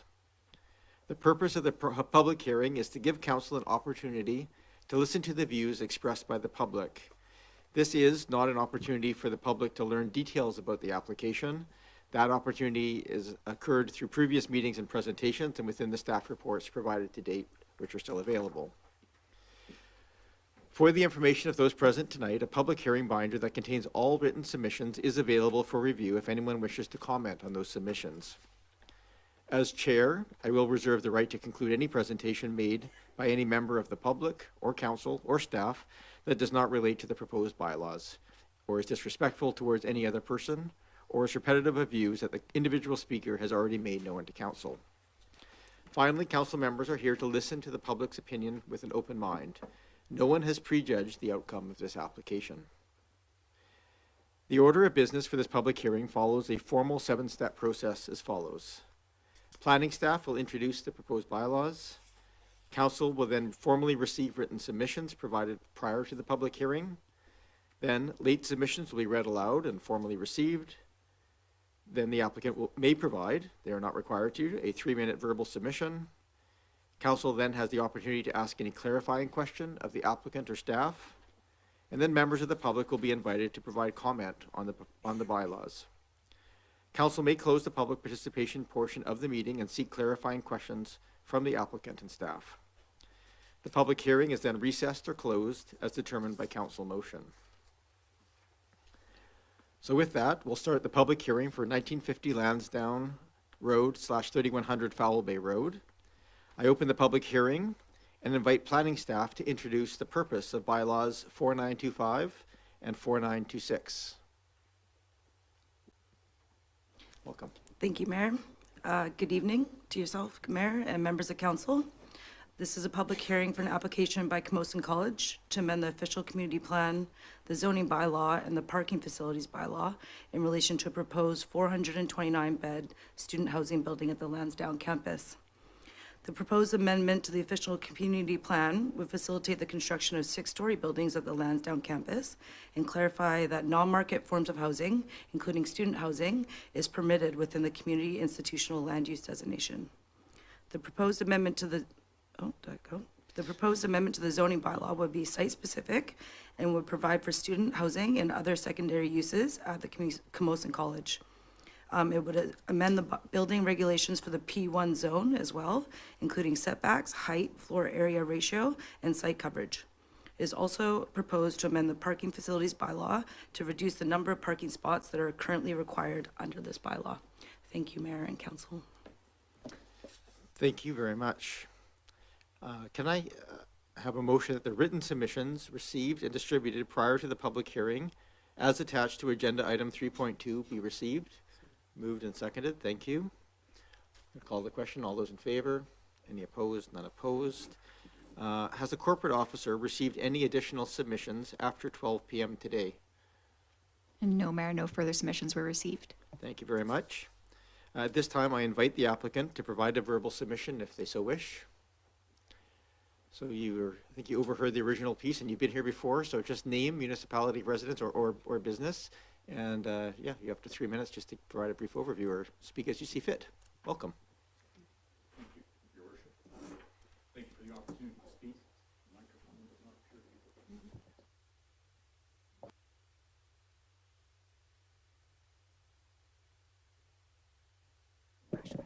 Thank you. We have contingencies. It's all good. Resilience. Thank you, Your Worship. My name is Mark Holland. I live in Saanich, and I'm pleased to be here for just a couple of moments to offer a few thoughts on the application. I want to thank, initially, I'd just like to start by thanking your staff. They have worked very closely with us during this process. They've given us a lot of guidance and a lot of advice, and as I'd mentioned previously, this was the smoothest development process in my recent career memory, and that comes down to your staff. The team really worked together with us. They helped us grapple with lots of issues. I also want to thank the community for their feedback. We received a good number of written feedback. We had a public open house, and we talked to a lot of folks at the OCP open houses. I had the privilege of meeting with some at their kitchen tables, and the conversation was very civil and informed and thoughtful.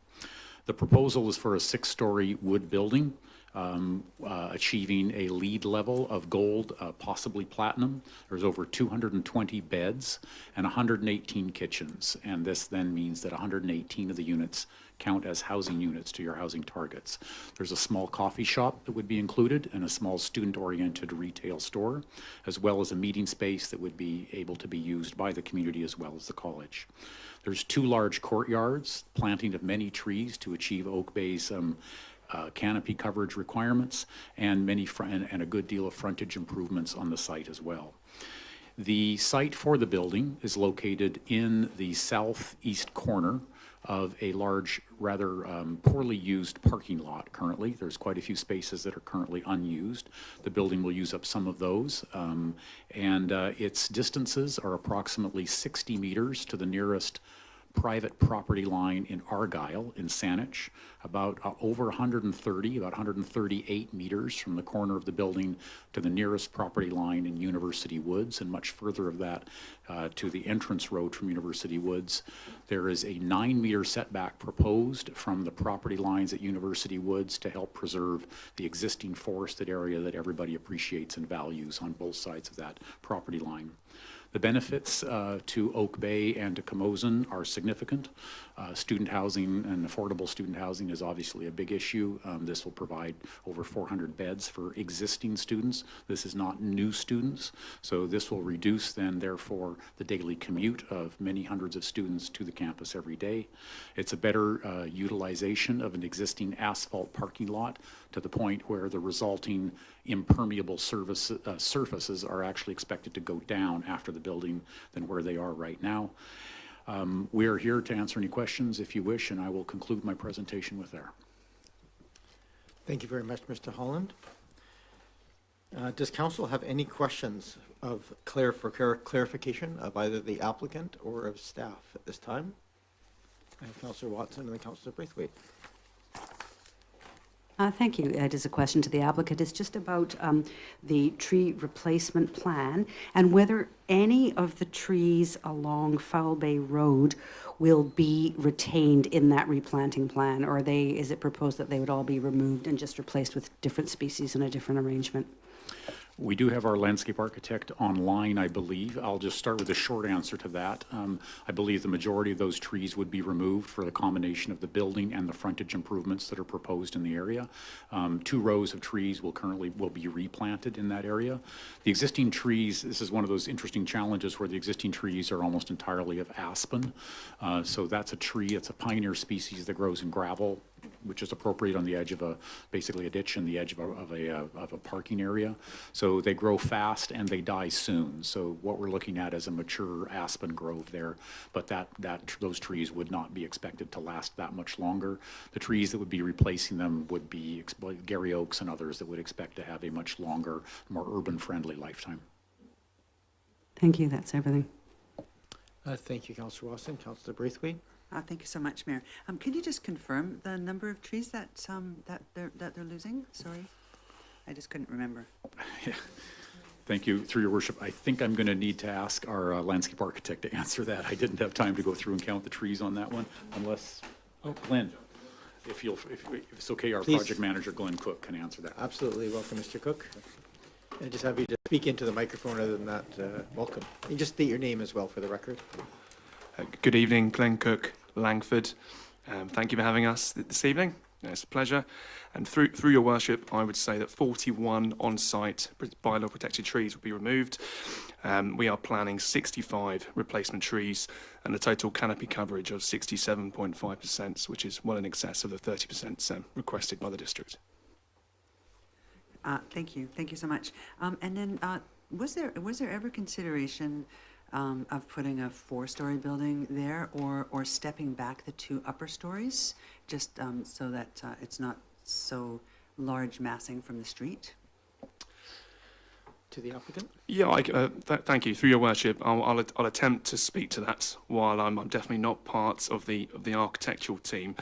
What I would say is the massing of the building is driven by a number of items. First of all, there was a great desire from the team and from the college to push the main mass of the building back from Foul Bay Road and to actually keep the tips of the wings, as we're calling them, as discreet as possible. And we do understand there's real concerns with the residents along Foul Bay Road, and we want to keep the potential for overlooking and really the main mass of the building back into the heart of the campus. In terms of the actual structure, the repeatable nature of the design from levels 2, 3, 4, 5 and 6, which are all the same on each level, brings through it a lot of beneficial items in terms of repeatability of risers and floors and rooms and layouts that frankly is necessary to make the building viable financially. So that's really been driven the design process. Thank you. Councillor Braithwaite? Thank you. And then the setback, I think I heard you say, Mr. Holland, that the setback is currently 9 meters from Foul Bay Road. Was that correct? Because I'm just wondering if consideration could be given. The 9 meters was from University Woods for the from zoning, University not for the Woods. building. Okay, but the building, there's the setback, so I'm wondering, the setback from Foul Bay Road, is there any possibility that could be increased so then the building would encroach more into the parking lot, so then it was less perhaps intrusive to the people that live on the other side of Foul Bay Road? Yes, thank you, through your worship. The setback from Foul Bay Road is a little over 6 meters right now. So the 9 meter setback is the envelope up near University Woods. The actual distance to the building from that upper area is, well over 100, 130 to 150 meters. The distances from the building to the homes on the east side of Foul Bay, so to the property line, we're looking in the range, as per the document that we submitted to you there, in sort of the range of 30 to 32 meters before we get to the property line. That property line has mature hedges and mature trees throughout it all. I have not had time to go through and actually try and measure the height of them, but they're pretty significant. To the building form, as best as we could understand without getting on site with measurement tools, it's about 38 meters to 40 meters to the nearest any one of those homes. The shadows, through the shadow study throughout the year, indicated that the shadows aren't going to be near there at all, essentially, until the last 45 minutes of sun in any given day. And during that time, we all know the sun is so low that every building is throwing shadows over everything. So between the trees, we felt that was reasonable. The E-shaped design of the building also minimizes the building mass that is close to those. And it also focuses all the windows from those units away from those homes. So we paid a lot of attention to minimizing any visual impact, privacy impact, or shadow impact from that building. If we were to push the building eastward or westward, northward, anyway, somewhere toward Argyle, the challenge we had, we did quite a bit of work in the early massing of that. There's a very large grove of mature oak trees, Gary oak trees, and the minute we began to move that way, we started hitting all the root balls and they started coming down because there's quite a cluster of them. And so we sort of tried to find that sweet spot. It's a water balloon. If you squeeze it this way, it goes out wherever you go. So this was sort of the optimum between the entrances, keeping the Gary oak trees and minimizing the impact on the east side was what was attempted by the architects. Thank you, and thank you for doing the shadow study too. I know I asked for that last time you were here, so I appreciate that you did that. Was there any consideration to put some of the housing to maybe reduce the number of floors at this campus and put some of the housing at the interurban campus, because I understand that the students will be going back and forth from campus to campus. So I just wondered, or are you also planning on building housing at interurban as well? Through your worship, if we could invite the CAMOSUN representative, Ian Toll, here to Absolutely, yes. Welcome, Mr. Toll. I just state your name for the record, just so we have it. Yeah, good evening. I'm Ian Toll, resident of Sydney. And through your worship, thank you for the question. So the project, this particular project, was approved for the LANSDOWNE campus. Splitting a project like this on two campuses, having two building sites, from a cost perspective, would probably be cost prohibitive. And also from an operational perspective, in order to run the housing, we'll be introducing a number of new staff positions that are running the housing and dealing with it. And so having that at two separate locations would also be quite challenging. So yeah, for those reasons, as our first student housing building, we wanted to keep it on one site. Thank you. And then I was having a conversation with one of my fellow counselors about this, and it was put forward that perhaps you might consider doing putting balloons on the site to show the heights, so that people could actually see what the massing of that building would look like. I think we did that for the Bowker back in the day, when the Bowker was being built, and that just really helped people to see what the massing would look like, and from how far away they would be able to see that massing. And oftentimes that helps to alleviate some people's concerns. So it might be something that you might want to consider. Maybe just a suggestion. And then I may have some more questions after we hear some public input. Thank you. Thank you, Councillor Braithwaite. I want to make sure I clarify process, as this is the last opportunity for public input on this before council considers third reading. We would have to probably, when it came back for third reading, we would have to give that direction, then have a new public hearing following if we were wishing to seek additional public input. Putting up balloons and then refusing to let anybody comment on those balloons would not be probably kind. Any other questions or clarifying for staff or the applicant? I don't see any. So this becomes the public input portion of the meeting. For members of the public attending in person who wish to speak to council, you can raise your hand. For members of the public on Zoom who wish to speak to council, please use the reactions tab at the bottom of your screen, and that will raise your virtual hand in the application. If you have joined and called into the 855 number, please hit *9 to raise your hand, and that will show up on the screen. And that reminds me, if you're just watching the live webcast on YouTube and wish to speak to council, you would just join the Zoom meeting that's in the agenda package, or call the 855 number and follow the same instructions. For all speakers, please do note that your name and comments may be recorded in the minutes of the public hearing and form part of the permanent public record. Just ask that everybody please begin your presentation by clearly stating your name and municipality of residence, stating whether you are in support or opposed to the proposed bylaws, and provide your comments. I'm going to invite the first person to come forward. Yep, see a hand at the back, please come forward. As you're coming forward, I'm just going to ask, as I did at the last meeting, these are difficult things and uncomfortable. Thank you for being the first. They're often intimidating places to come up and speak to council. So we always just like to ask that members of the public just listen as we will, respectfully, to all the opinions. There's probably going to be a range of thoughts and opinions here tonight. We just ask that we listen to them all respectfully. That just sort of precludes both cheering and jeering as people speak. So if with that request, welcome. You can no jeering, please. Your Worship, Mayor Murdoch and councillors, my name is Ross McKay, and I'm here representing a large majority of the neighbors on adjacent streets to the CAMOSUN College parking lot. Argyle, Ernest, University Woods, Wessex Close, and others. And I'm sure there are other citizens from those neighborhoods that might chip in if I miss a point, and I'm bound to miss a point. My residency is in University Woods. I've been an Oak Bay resident there since 1987, at the very beginning. That was the year when CAMOSUN College's neighboring residents met with Oak Bay Council in this room concerning a doubling of the parking lot size at CAMOSUN College. It also was a meeting at which an agreement for a 30-meter green space between the parking lot and adjacent properties in CAMOSUN College was approved and agreed upon between CAMOSUN College, Oak Bay Council, and the citizens. Today, it is about something different entirely.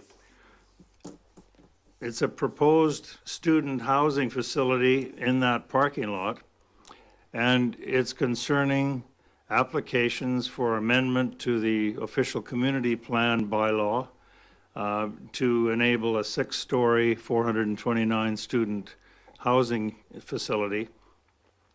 And the second amendment is for a zoning amendment for the parking lot and building area, which is now at the P1 zoning level, which is general institutional.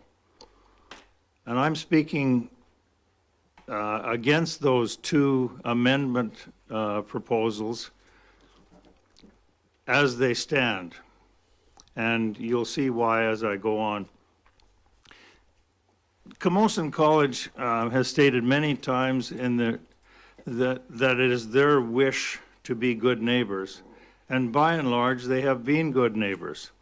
They've been a little bit shaky sometimes on watering the plants that they promised that they would maintain. But other than that, they've been very cordial and fine to deal with. On their open house bulletin boards, or I should say easel boards for this project, one of the consistent goals has been to enhance the surrounding neighborhood. It's a great goal, but I'm afraid and I submit that the current project as proposed will not enhance the surrounding neighborhood. It will increase traffic congestion. It will increase noise from cars, delivery trucks, maintenance work vehicles, generators, apparently a large generator, and social activities, including music. It will increase lighting from rooms, roads, and walkways, most of which will be the LED lighting, which is much brighter than formerly. It will risk security breaches on campus or into the neighborhood. It will visually intrude on the landscape of the campus and the surrounding residential area by its 6-story, 70-foot height. Of note, the proposed zoning bylaw amendment asks to increase the permitted height to 30 meters, which is 98 feet. That's 10 stories. So we're not too pleased about that. Our neighborhood has an active website and has, in 1 week, has over 500 individual visits, separate, discrete visits. And over 35 CAMOSUN boundary neighbors have signed a petition for the council to review this project.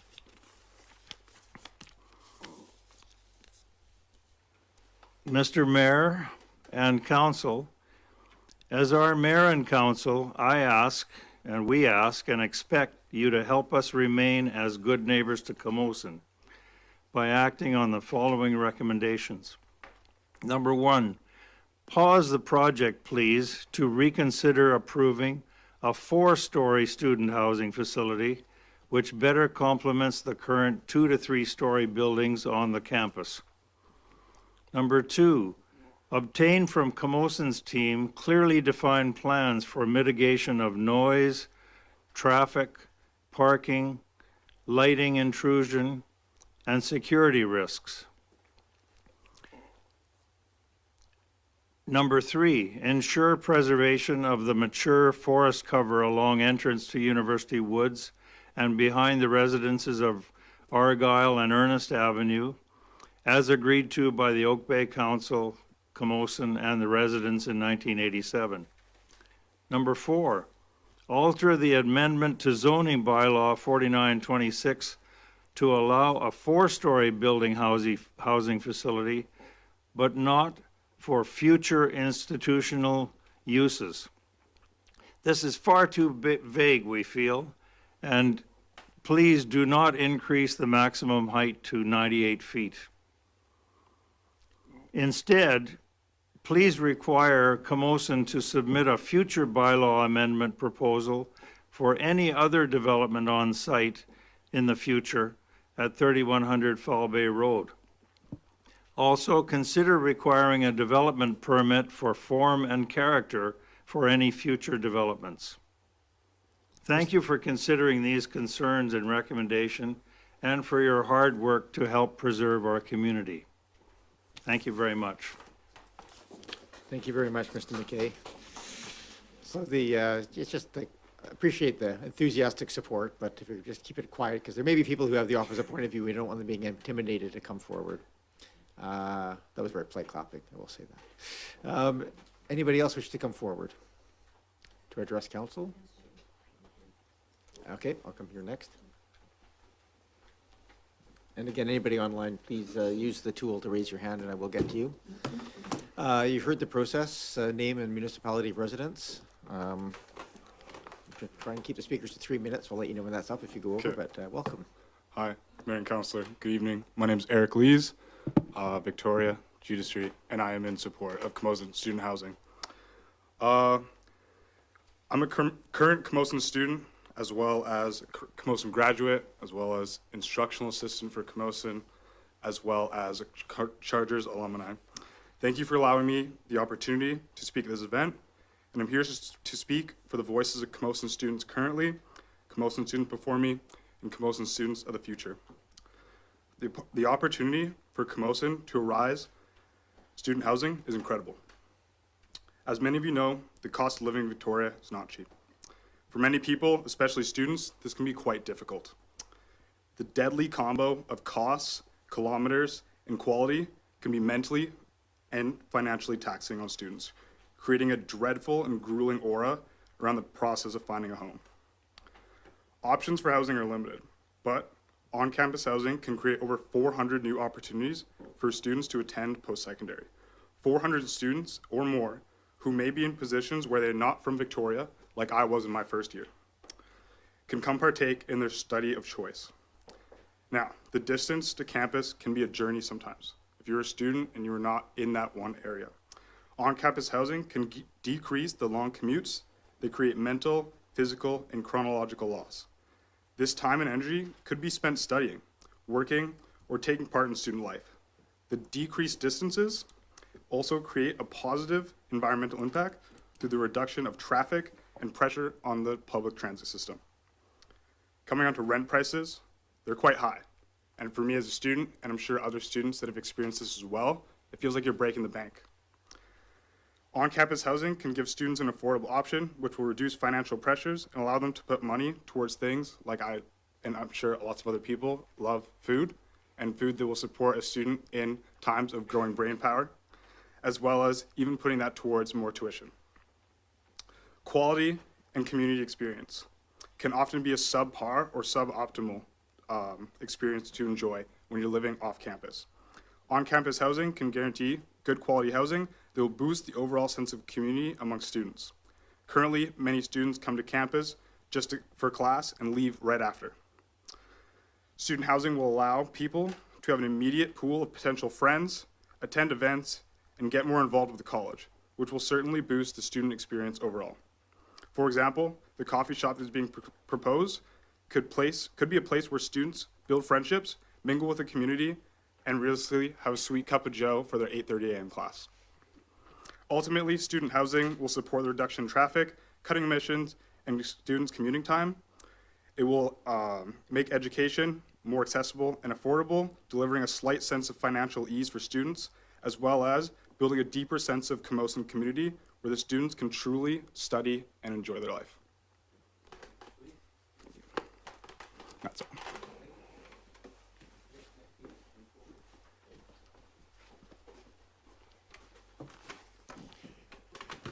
Good evening, Your Worship, councillors.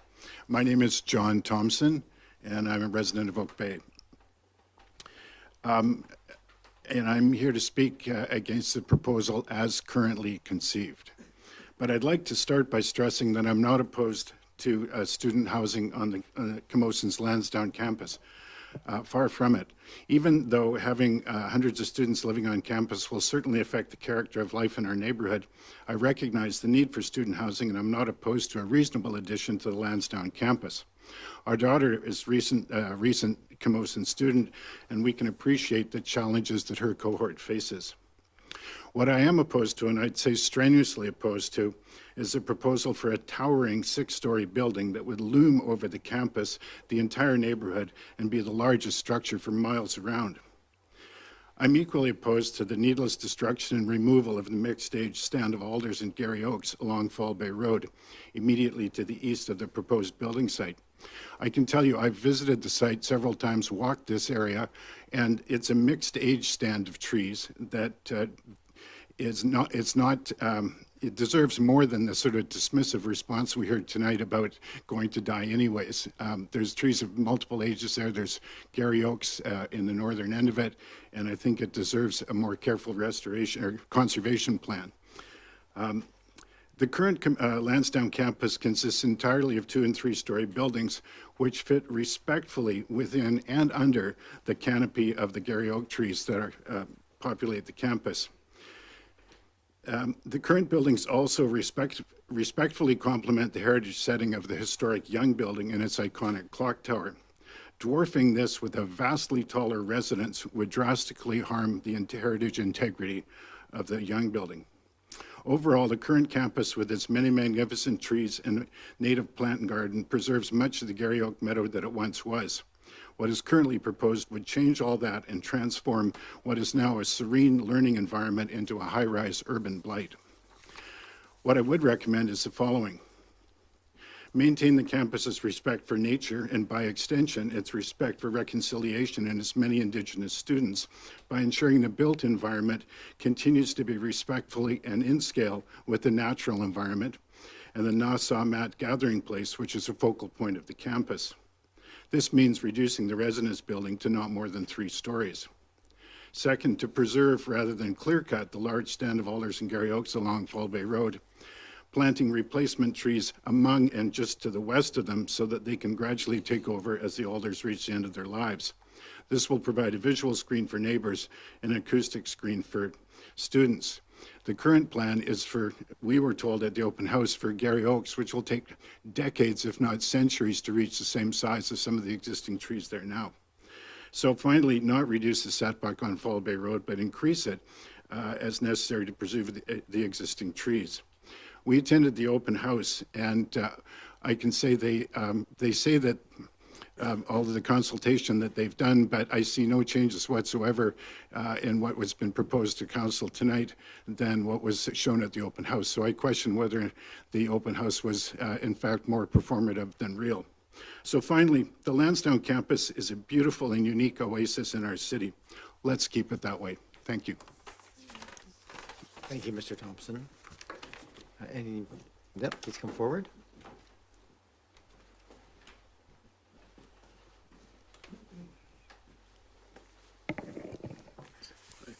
Michelle Turcott. I'm a resident of Saanich, but I'm here today representing the CAMOSUN College Student Society, which address of record is 3100 Val Bay Road, strangely enough. I represent the close to 9,000 members that are the credit students at CAMOSUN College. And I was going to, if I might, I just can't help but to address, I actually park every day, every work day, on the spot where this building will hopefully be built. And I have to say that, I think that the neighbors, I've read everything that was in the package. I think there's a bit of a misconception about what bringing a residence to campus actually does. I've had the privilege in my job of visiting probably the majority of post-secondary institutions across Canada. And having a residence on campus actually makes it safer. In fact, I had that in the notes because you have staff that are there at night. You have more security. You have a campus that has better hours and lighting and all those sorts of things. So it is the opposite. If you go to UVic, I mean, people bring their families and walk around. There's 3,500 students that live on that, slightly over 3,500 students that live on that campus, and it's not a major security problem.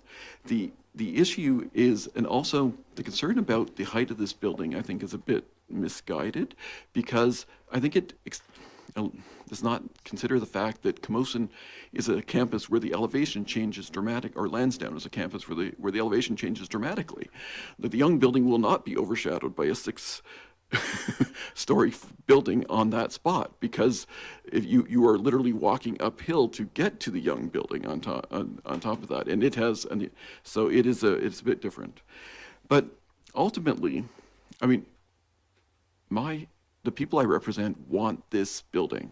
They've been wanting it for years. I've worked for the Student Society for over 20 years, and there have been numerous ideas for residence projects in that time.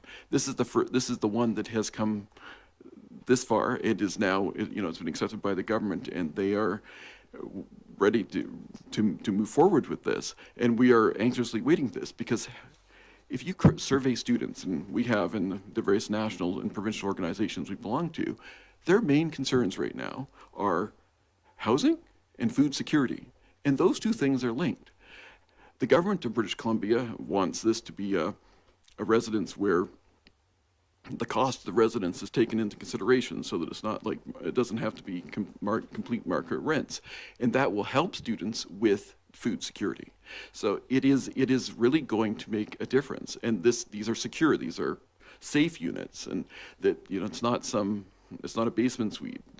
There's windows, there's light, there's services, there's staff, and there's all the support services that those students will need on campus. So this is the ideal spot for it. The first incarnation, strange enough, was a few meters east of the current location in Saanich, and that would have brought much of the same number of people to campus, but it would have brought none of the benefits that you're going to achieve in Oak Bay by having this building where it is. Some of those units count towards your quota. I mean, it is like I said, it's a provincial priority that has been promised to our members by the Premier in person. So I don't really see the government of British Columbia backing down on this one. So it's a win-win. It serves the needs for students. It will be transformative to CAMOSUN, which is the thing that I am most energized about. It will make that,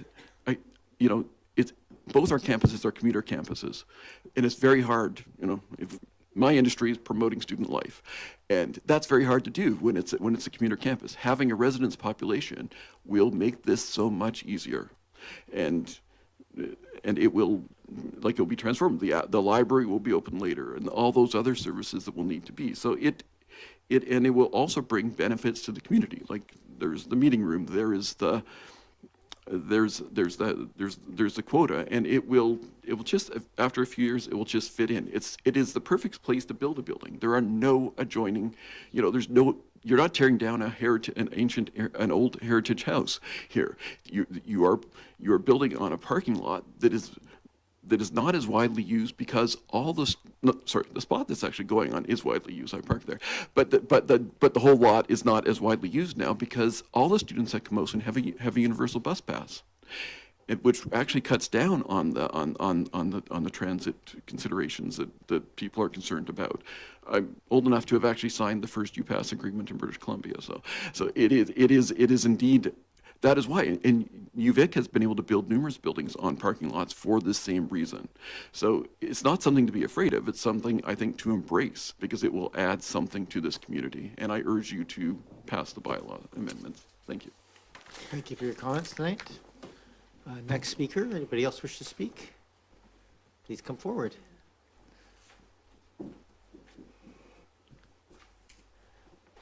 Welcome. Good evening, Mayor and Council. My name is Jocelyn Abrams, and I live on Ernest, which dead ends onto the campus. And I am for student housing, but I have an idea. I think they should put 250 accommodations in this CAMOSUN college, and then put the rest at the interurban campus, I think it's called, because it's just huge. So many students together of that, first year post-secondary age. I'm concerned about the social impact it could create, the partying, the noise, the drinking that could spill into our neighborhoods. And I think just, to me, it's such a, maybe I'm oversimplifying it, but if you just reduce the number of rooms in the accommodation and split them between the two campuses, that might be a better fit. Having said that, just the other day, Saturday night on our street, we have some students around CAMOSUN College age, and there was a party which turned into a very messy situation where approximately 80 to 100 kids showed up wandering on our street. The police had to be called, an ambulance had to be called. There was urination in the neighborhood, on the yards. And I think that, kids that age, perhaps they like to party. I was that age, we all were, but maybe just, my recommendation would be to have housing, do the building, but just less concentration of numbers. Thank you. Thank you for your comments. Any other people wish to speak? Yeah, please come forward. It's hard to put up your hand. I don't know what it is, but there's something about. But yeah, come in. The microphone's already on. Just state your name and municipality. My name is Barbara Stark. Welcome. I live at the end of Ernest Avenue in Saanich, so I'm a neighbor of the parking lot. We love the parking lot. We walk our dog there. The trees are beautiful. The oak trees are beautiful. The trees that are coming down, I ask you all to drive up Foul Bay Road and see them in the fall. They are massive and yellow and gorgeous, and we love them. We also understand exactly why there should be housing there, and we agree with it, but we think it should be less. And we do think that the building will tower, and all of the other buildings on the campus are 3 stories. They're beautiful, the campus is beautiful, and it just seems like such an intrusion. And a smaller one would also, I think, be sufficient. An interesting point is that we have lots of suites around the neighborhood on Argyle and Ernest, and none of them have been rented by CAMOSUN students. Some of them have been rented by UVic students, but I think everybody that we know that has a suite has never had one rented to a CAMOSUN student. CAMOSUN students get there easily because they have their pass, their bus pass. I just we don't see the reason for such a large looming building. The other thing is that it's being designed to look good from Foul Bay Road. And the houses that back onto it, they're backing on, they're not looking right at it. They have a big trees on their property. We, on the other hand, on Argyle and Ernest, we will see a complete wall, almost people have said prison-like wall, because on Foul Bay it's got the indentations and some interest and plantings, but on the back for our community, which is a beautiful, sweet, lovely community, it's just one massive wall of windows, 460 units or whatever it is. And the other thing that we wonder about is how does this, I know that some credit is given to the mandate to have 600 units built in Oak Bay. I'm sure lots of people in South Oak Bay think this is great because it isn't in their backyard. But the point is, it just seems to us to not really solve anything with the housing crisis, really, because families can't move in there. It's transient in that the students have to leave after 2 years. It doesn't seem to me to help the people that really need housing desperately when students can hop on the bus and get there fairly quickly. So for that reason, I think that a smaller building would continue to keep the campus beautiful and also give some housing to people who really need it. Thank you. Thank you for your comments. Is there anybody else? Please, at the back, come forward, and then I have, oh, yep. In any order, it doesn't matter.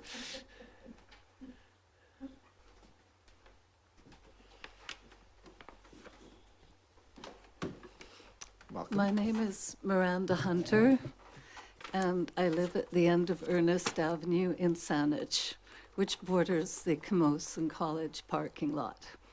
And I've lived there for 49 years and seen a great change happen. And there's never been student housing proposed ever before. We do understand that there probably is a need for it. The proposal of interurban campus, where there is more space, sort of makes more sense than where we are.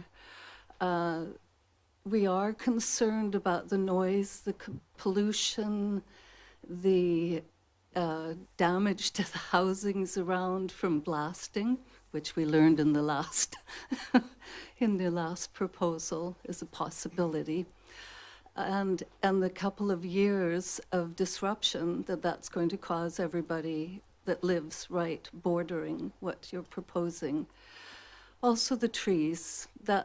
I was around when the first extension on the parking lot happened, and there was a grove of Balm of Gilead, which was the only one on the southern island. We had so many people that wanted to protect that, and it went through anyways, and we lost that grove. And the trees are important. That's it. Thank you so much. I'll invite the next person to come forward. As you come forward, I'm going to invite someone online to speak as well. So you can come sit up here and then we'll get, but there's a Lori McKenzie who's raised their hand online. If you wish to speak, you can do so now. Thank you very much, Mayor and Council. My name is Lori McKenzie, and I live at 3146 Wessex Close. I'm not in support of the bylaw amendments that are before you this evening. I am, however, very much in support of student housing. I'm a former staff member at CAMOSUN College LANSDOWNE campus. I've also worked on campus at 2 other post-secondary institutions in the province. And I'm the parent of 2 young adults, one who attends CAMOSUN College and the other who is at post-secondary school outside of the province. Our home backs onto Foul Bay Road, directly across from the proposed development. We have a bus stop right backing onto our fence and the hedge that we maintain and the fence that we maintain. And I'll remind council that our community came forward previously to request support to maintain the fencing along Foul Bay Road, and that was not supported. This student housing will impose on our property. It is an inappropriate number of stories for the community. And I'm hearing that an increased setback from Foul Bay Road is not possible because of the interest of preserving the Gary Oak stand and the Gary Oak Meadow, and I'm definitely very much in support of that. The Foul Bay traffic is incredible. Just the current level of traffic in and out of the college and the traffic throughput for University of Victoria and commuters in and out of Oak Bay has outgrown the infrastructure. The intersection at Lansdowne and Foul Bay is unsafe. It's unsafe for pedestrians, cars, buses, and cyclists. There is an increased number of accidents. I can hear the accidents happening from my home and the emergency vehicles, and my daughter herself was in a car accident at that intersection. The bus traffic is incredible. With increased students living on campus, there will be an increase in bus traffic. There will be absolutely an increase in bus passengers later into the evening and into the early hours of the morning. And those students will be catching the bus right outside our back door. We're also aware that this building will bring more light into our community and increased noise from vehicles such as delivery vehicles, maintenance vehicles, and the staff to support the new facility. I urge council to consider a bylaw amendment for 4 stories or less rather than 6 stories. I'm also quite curious about the fact that this residence in the size that's proposed now is proposed for Lansdowne campus. Through my occupation, I have an understanding of the economic needs of this province, and I would project that the increase in student enrollment over time will be towards those programs that are delivered at the interurban campus, things like skilled trades and health and medical programs. And that the population of students at Lansdowne campus will likely decrease as a result unless the programming shifts at the Lansdowne campus.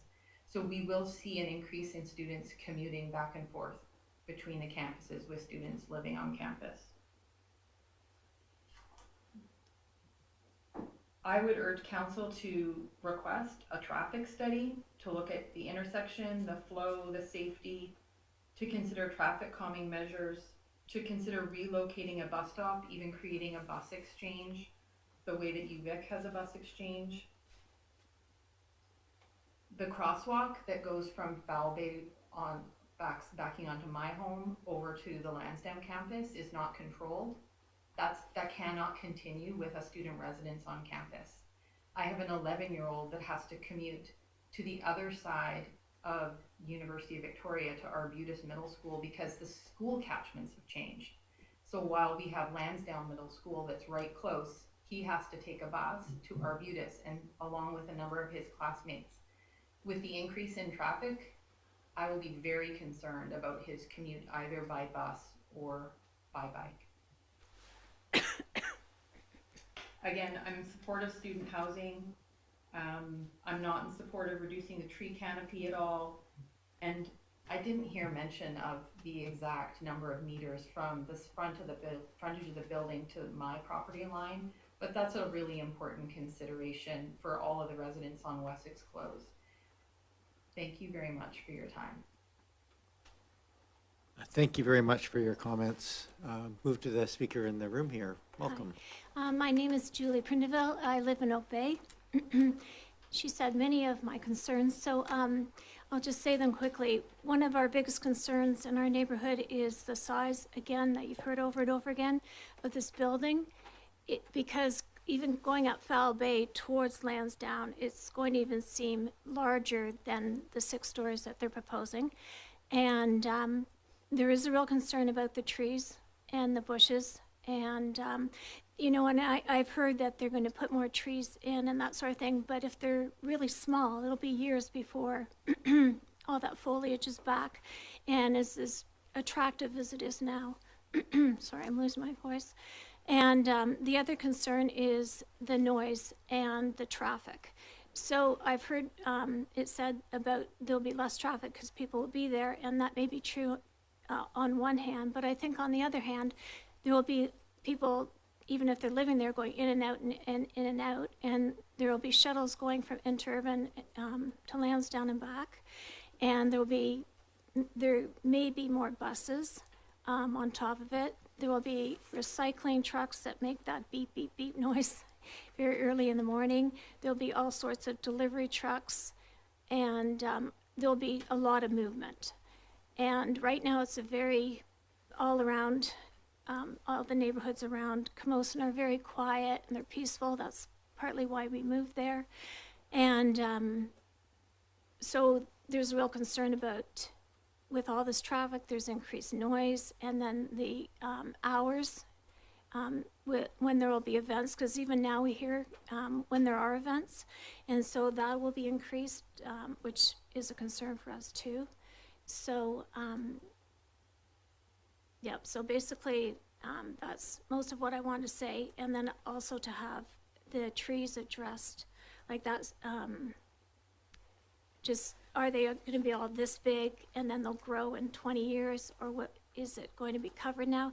And also the aesthetic of the building in general. Like, I'm not sure what it looks like, and if it's in keeping with the, you know, the neighborhood and the rest of CAMOSUN, even though there are different styles of buildings there. So those are our main concerns. The size of the building is our biggest concern, the noise and the traffic. Okay, thank you. Thank you very much. Anybody else wish to address council? I don't have any other hands on it. Please come forward. Actually, I didn't want to say anything, but you were so welcoming to us first timers here. So I made a few notes on my phone, and I thought I'd do it. My peers are going to tell me to be less welcoming if you say that. Yeah, I was so going don't to do say, that. when you see me for the 10th time, you'll think. My name's Jeanette Taves, resident of Oak Bay. I live on West 6 Close. And I'm also not against in any way of having a student residence at CAMOSUN, although maybe during that first term party I may think differently, but I am against the proposed height of 6 stories. It's higher almost by 3 times than anything in the whole surrounding community. And I love CAMOSUN. I walk there every day, and it is, the German expression is gemütlich, but it's like this warm, cozy, friendly. It's really unique what's at CAMOSUN. And I think listening to some of the other folks, well, none of whom I met before, but they have sort of the assembly feeling. You've got old and new buildings that are nestled under this canopy of trees. And I just feel really strongly, and I don't want to get emotional, but to cut so many trees to build an edifice of that magnitude looming over the college and also our street on West 6 Close, which is most affected by it, it's really unconscionable. And then even a proposed reduction of the current setback to be even closer to Foul Bay, it just doesn't make sense. Again, we have an environment at CAMOSUN that's really unique, so please don't wreck it. I'm just asking that the residents maybe be reduced, like many of the other people, to 3 or 4 stories. It'll still be a lot taller, but it'll fit in better with the existing campus. It won't be looming over the neighborhood, and it won't, and also the last thing I was just saying is to please keep the trees. Those that, especially down Foul Bay, that sort of green screen provides us a lovely kind of visual block to, the campus and some of its action, and it also provides quiet as well as the canopies. So, yeah, that's it. Thank you very much. Thank you for your comments.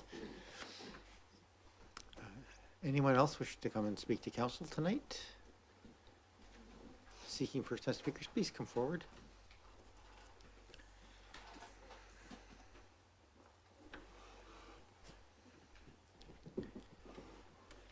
Thank you, Mayor and Council. My name is Leona Fernette, and I live at 3142 Woodburn Avenue. I'm not opposed to this, but what I am opposed to is the size. I premise this on the fact that it is a big building, and it is going to dramatically change an already dynamic area in our village of Oak Bay. I also premise this on as that I'm a CAMOSUN College alumnus, and in my career, I sponsored many CAMOSUN students with internships that went on to having successful careers in the public service. And ironically, the house that I currently own was the Alan Beatty house, who is one of the founding, I don't want to say members, but founding teachers that thought adult education was important. And he is honored by his name being given to the library at CAMOSUN College. So it's hard for me to speak against this proposal because I believe that we do need this student housing. I believe strongly in CAMOSUN College, and like many of the other residents, I and my husband walk our dog there, love it, and can't understand why there aren't more people embracing the beauty of that site. I don't know how you fit more into less, and that's a challenge for you and the people from CAMOSUN College. And when the province comes around doling out money for big projects like this, we have to take advantage of it. There's absolutely no way that this could ever be achieved by the enrollment of students at CAMOSUN College. So I'm just here to say you have a very difficult choice, and I will embrace whatever decision you make, but I really feel for the residents. I'm also concerned about the lack of parking, which, as many of you know, I live on Woodburn. Those are all very oversized lots, and we are going to be and are already under siege for fourplexes. So that additional densification in that area will create even more demand for road parking. And unfortunately, it doesn't bother me, but we do have students as far away as we are next to the Uplands golf course who come and park there. And the residents don't have a problem with it. You know, it's tough to be a student. But I can only imagine how that is going to grow as we amass more people in our community. Thank you. Thank you for your comments. Anybody else wish to speak for first time? Just checking. Oh, there's D. Mills online. Please go ahead. Yeah, good evening. This is Duncan Mills. I'm a resident of Oak Bay and resident of University Woods. Look, I think a lot of what I wanted to say has already been said very eloquently tonight by neighbours. I would just reiterate the height question. I think fundamentally CAMOSUN is surrounded by residential areas that are very close proximity. This isn't a UVic campus. This isn't a interurban campus where there is buffer zone between the college and the neighbours. The neighbours have always coexisted very well in close adjacency to that. And striking a 6-story building where there is nothing north, south, east or west of that, which comes anywhere close, even the light commercial areas, by the time you hit Hillside or Ford and Foul Bay, come nothing close to that, would just, stick out like a, forgive the weak terminology, but stick out like a sore thumb. I would also just question the parking assumptions and the safety assumptions around this. I think it's wishful thinking to believe that you're going to put 400 students together. That isn't going to create noise and challenges as have already been articulated by some of the speakers tonight. I think the parking is also wishful thinking that all those, everybody who resides there, will have some of them will have a vehicle, and therefore assumptions around the size of the parking that is still required based on the day-to-day flow, as well as those who have a vehicle who are resident in the residence, I think need to be revisited very closely. But would also just comment that Mr. Mackay spoke at the top of the discussion. I think represents all the views of close neighbours I've spoken to as part of this as well. Thank you. Thank you very much, Mr. Mills. Just again, looking in the room, if there's any other first-time speakers. So I'm going to just invite, speakers are invited to speak a second time if you're providing new or additional information. Yeah. It's the same process as first-time speakers, just name and municipality of residence. If you just... I'm not sure that this is new. I just want to remind the councillors that CAMOSUN College can I is get your very... name for the record? Sorry. Sorry, Barbara Stark, Yeah, Ernest welcome. Avenue. Is a very beautiful, small campus. It's, as this person said on the speaker, it's not UVic. UVic can take big buildings. This beautiful little campus, just a 6-story building just doesn't fit at all. And I would really, our neighbors have said they think the parking lot is really well used. It's not, there's not a lot of extra, we see it ourselves all the time and other residents see that, but as it is now, the parking lot is often full. It's often not full because of the, later in the day. But please just remember when you're thinking about it, that it is a very precious, beautiful spot filled with beautiful trees in an area that does not have a lot of any really large buildings. Thank you. Thank you for your comments. Anybody else wish to speak to council for a second time? Welcome back. I did, Mr. McKay, I gave you 2.5 times the allowed amount because you were speaking on behalf of others, so I'll ask you to keep your comments reasonably short for the second time. That's fair. Yeah. Ross McKay is my name. I live in Oak Bay. I just want to be clear, very clear, that none of us in the university woods that I've spoken to are against students or against student housing. But we feel, once again, that the 4-story building is preferable to a 6-story building. I think I understand the economics of a 6-story building, but it presents other problems that we've already talked about. The second thing, and a real sticking point, is the zoning bylaw amendment application, which says, and future institutional uses by CAMOSUN College. We feel that's really vague, too vague to just have on the books, so that there couldn't be too much foresight, except by council and planning departments, for future buildings in infinity, I guess. Just those 2 points. Thank you very much. Thank you for your additional comments. Yes. Second time speakers, please come back. Welcome back. Sorry. Oh, I'm Michelle Turcott from the CAMOSUN College Student Society. Again, I'm the executive director there.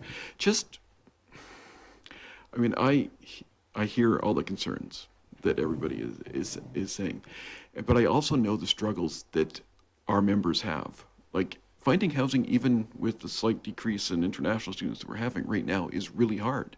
And it's not like at the beginning of every term, we struggle helping students find housing and safe housing. And then there's always students that find some unsafe housing. And that's not a good situation.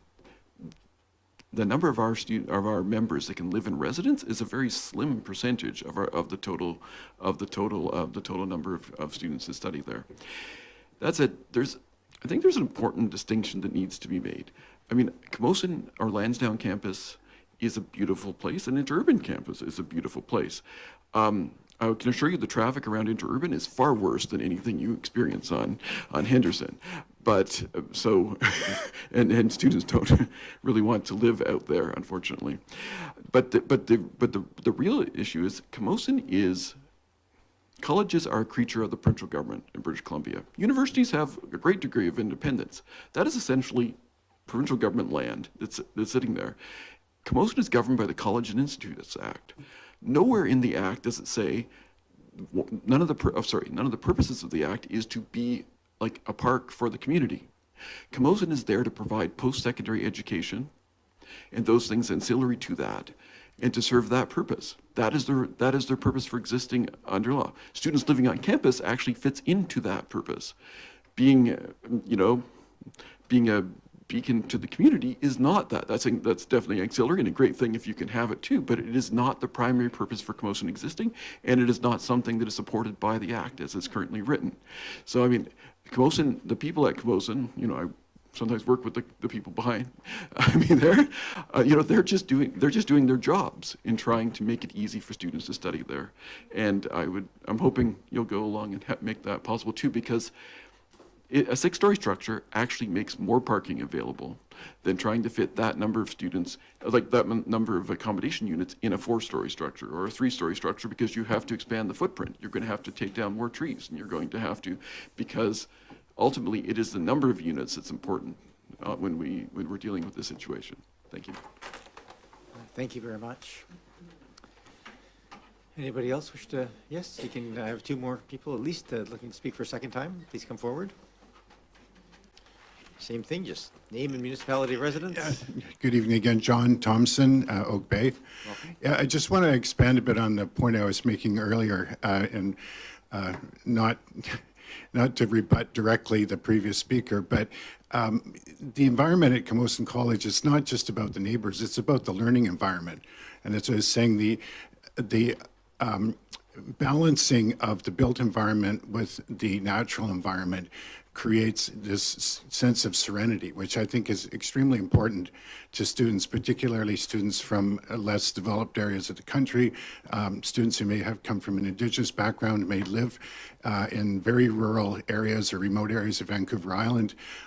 Being able to be in an environment that has an effective and tasteful blend of the built and the natural, I think is really important to the learning environment. So I think when we're talking about scope and scale here, we're not just talking about this massive thing towering over the neighborhood, which it will, but we're talking about the effect it has on the students who live there.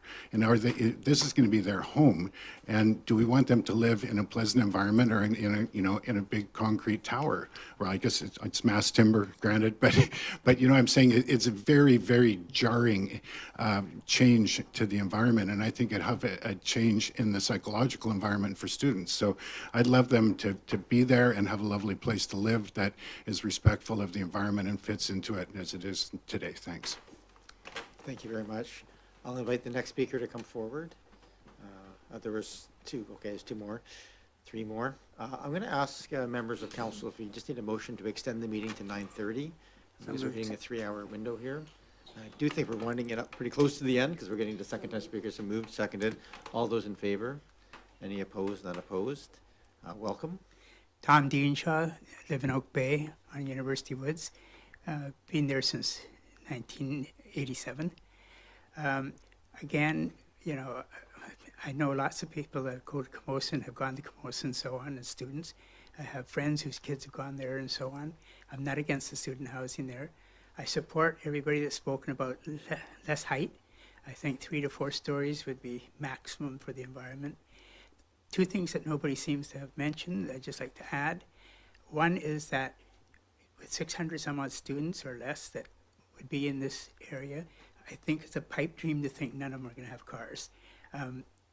Don't forget, these are not all Victoria students. Right now, sure, a lot are on the buses, so you don't see the cars. The parking lots are full, but some said they're not, but they're full during student hours. But the other thing, so really there should be no parkade as part of the proposal, I guess, even if it's underground. I don't know, but there's no parking. So that's going to be a problem. The second thing is that students like a whole environment, their health, their well-being, and so on. A lot of them want to be in sports activities. All the CAMOSUN sports activities are interurban. The gymnasiums out there, the soccer fields, sports fields are out there. And, CAMOSUN's got a good reputation in sports. So these people at night, the students, where do you think they're going to go? If they're not partiers, then they're going to be athletes or work out and whatever. Well, they need transportation to get to interurban. The buses won't do it for them. So how are they going to get to the sports facilities, the rec centers, the gymnasium, so on, to work out and that, and then come back home? Has that been thought of? That's all I'm asking.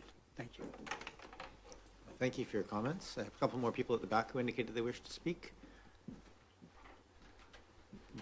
Please come forward.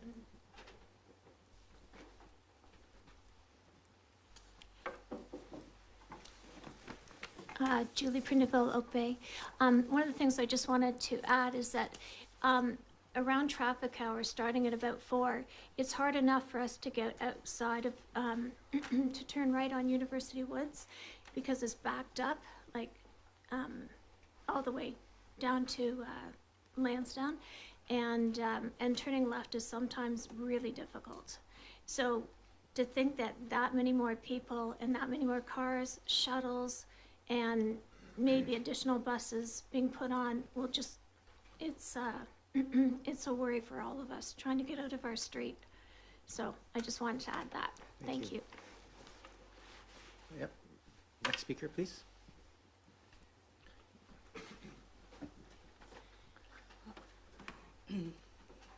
Hello again. This is my second time up here, and I was reflecting. Just state your name for the record so it goes on. Oh, it's Jocelyn Abrams. Thank you.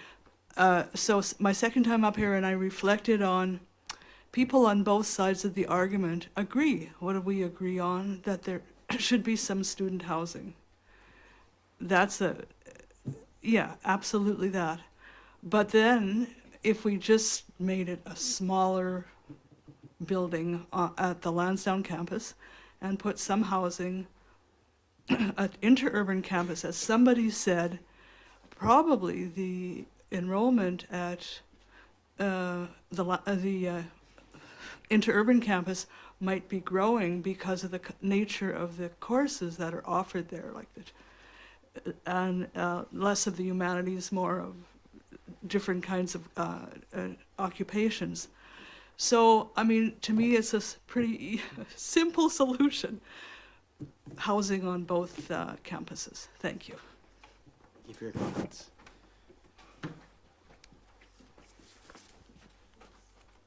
Anybody else wish to come forward? Are you coming forward to speak? No. Okay. All right. So I'm just going to remind everyone that this public hearing is the final opportunity to provide council with comments prior to the potential consideration of these proposed bylaws at a future meeting, not tonight. If there are any additional written submissions to be included in the public record of the hearing, please provide those submissions to the corporate officer now. That's Ms. Anderson over here on the right, prior to the close of this public hearing. So if you have anything written that you want to submit, please do so now. And this is the third and final call for public input at this time. Does anybody else wish to speak? Yeah, please come forward. It's an important part of our thing that we want to make sure people don't feel like they can't be heard. So it's important. Right, thank you. Miranda Hunter, Saanich, at the end of Ernest. One thing that has been brought up, I don't know what the details or what the logistics of reality are, but a lot of us in the neighborhood are worried about our property values going down with having a large student housing right next door. So that was something that I wanted to bring up. Thank you. Thank you very much.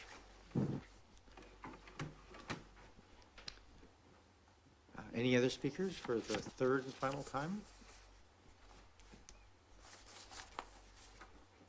So as there are no additional, oh, sorry, there's one more speaker online. My apologies, almost missed that. Mr. Mills, welcome back. Just state your name for the record again, though. Thank you again. I just would like to, Duncan Mills from SA again, just would like to sort of revisit the question on quotas, which has often been used. I would urge the council to consider this in the merits of this as a consideration for the community. I think everybody recognises the need that the quota exists right now, but it strikes me as rather sort of pulling the wool over the eyes in terms of quotas to consider that this actually addresses the needs of creating more family homes within Bay, and I'm sure council will consider that accordingly.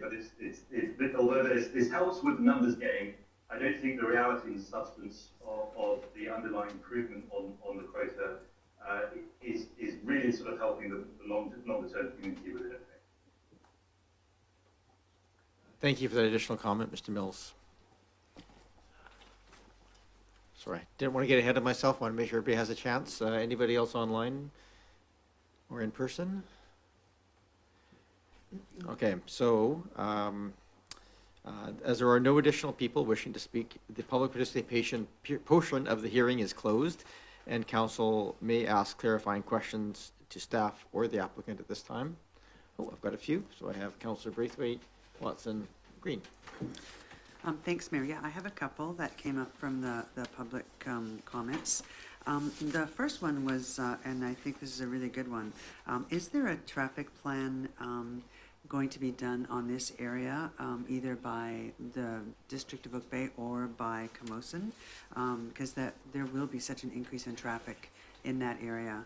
And so I'd just like to know if there will be a traffic study done. I think it would also be helpful if you just clarify that there was a number of questions about whether it was possible, like would these people, would the residents of the residents have vehicles as well? Thank you. Thank you. Through your worship, I would actually like to introduce our colleague Tim, who is from Watt Consulting, our traffic consultants, who's been patiently waiting online to speak to these pieces. Welcome, Mr. Shaw. Hello, good evening. Can you hear me okay? We can. Welcome. Thank you. Good evening, Mayor and Council. A traffic impact assessment was completed as part of this development.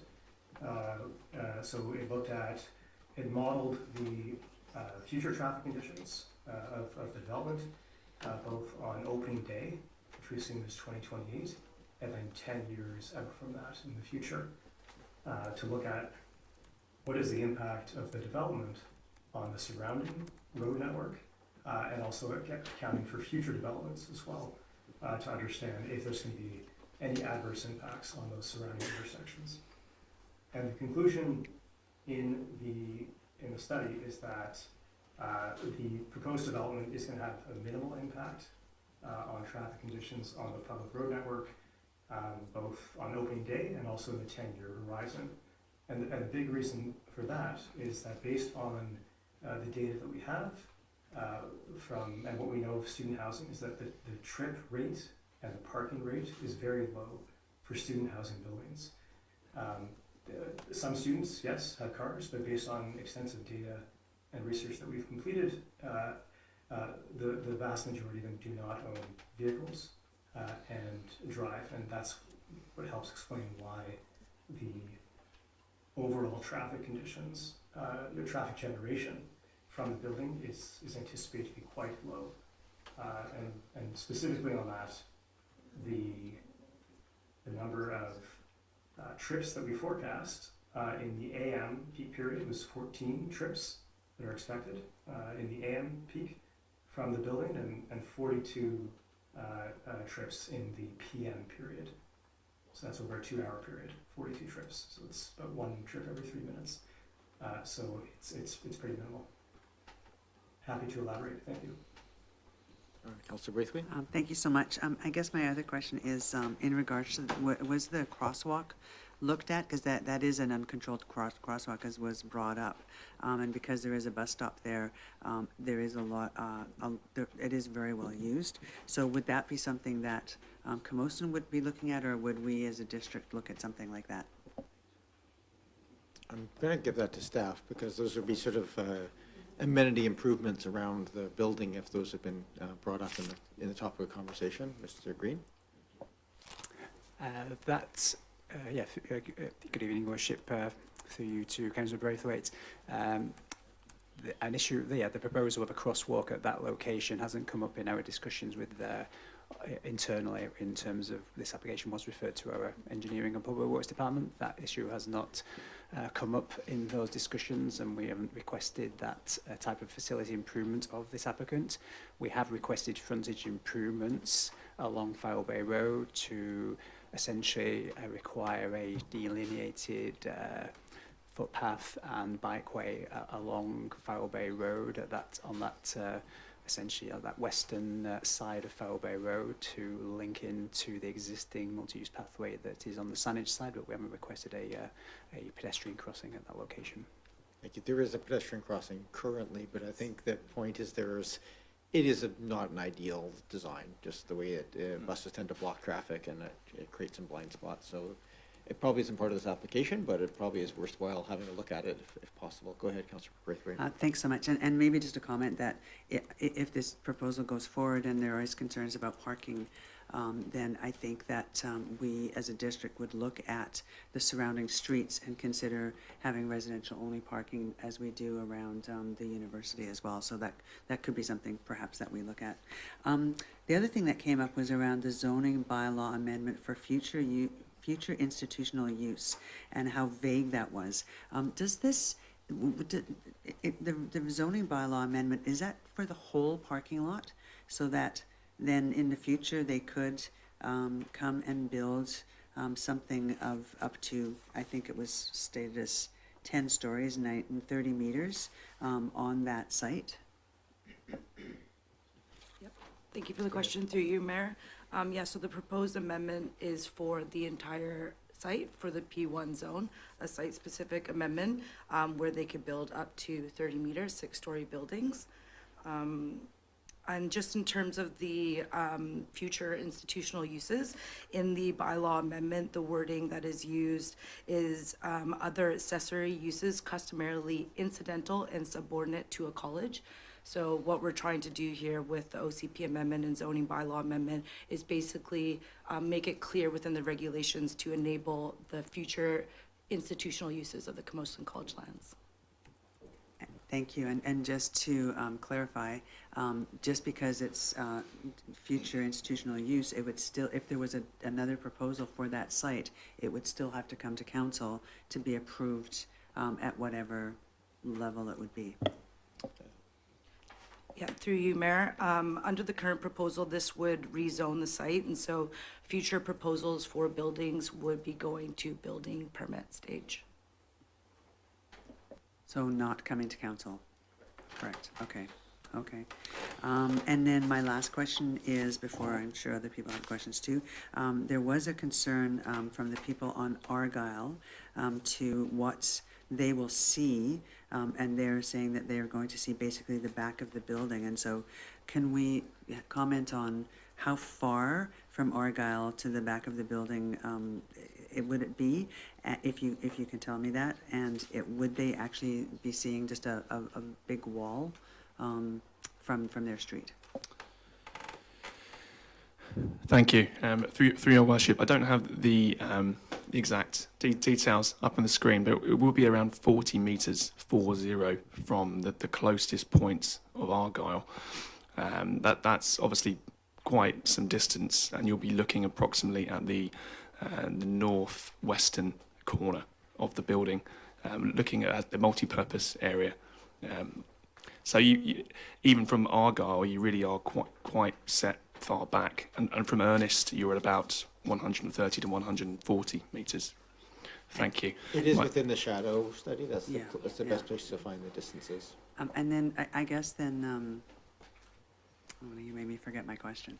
Darn it. It'll come back to me. Thank you. Thank you. And that exact figure is 38 metres. Over to you, Councillor Watson, and then Councillor Green. Thank you, Mayor. My question is to the applicant, please. I'd like to understand a little bit better the status or the nature of the provincial funding commitment at this point in time, whether it's tied to the specific proposals presented, to the number of beds, to a more general concept for student residents, or if you could just elaborate on that a little bit, where you are financially with respect to that support. Thank you. Through your worship, the funding is requisite and based upon the current design, which is 429 beds and 6 stories in this arrangement. I should say as well that as a prerequisite to the initial application for funding, a demand analysis was undertaken for CAMOSUN College, specifically for the LANSDOWNE sites. The demands that this building is achieving is less than 50% of what is actually required. And ultimately, this building design is the basis upon which funding has been provided. And the building itself needs to be self-sufficient, both from a financial and sustainability perspective, and this has really been the basis upon which the design has been progressed. Thank you. Councillor Green. Thank you. Through you to the applicant. I just wanted to ask, we describe this housing that's being built as non-market housing. Do you have any idea approximately what the student housing rental or fee will be, either annually or monthly, for residents, living in residence? I lived in residence for 4 years during my undergrad at UVic. I'm just going to ask, we just only ask questions. Oh, I'm sorry. Not expound. Yes, would you? Anyway, Thank do you have an approximate number per month? Through your worship, thank you, Councillor Green. In truth, I don't have those figures. I know that's something the college is actively looking at now. In truth, I don't think we're quite there.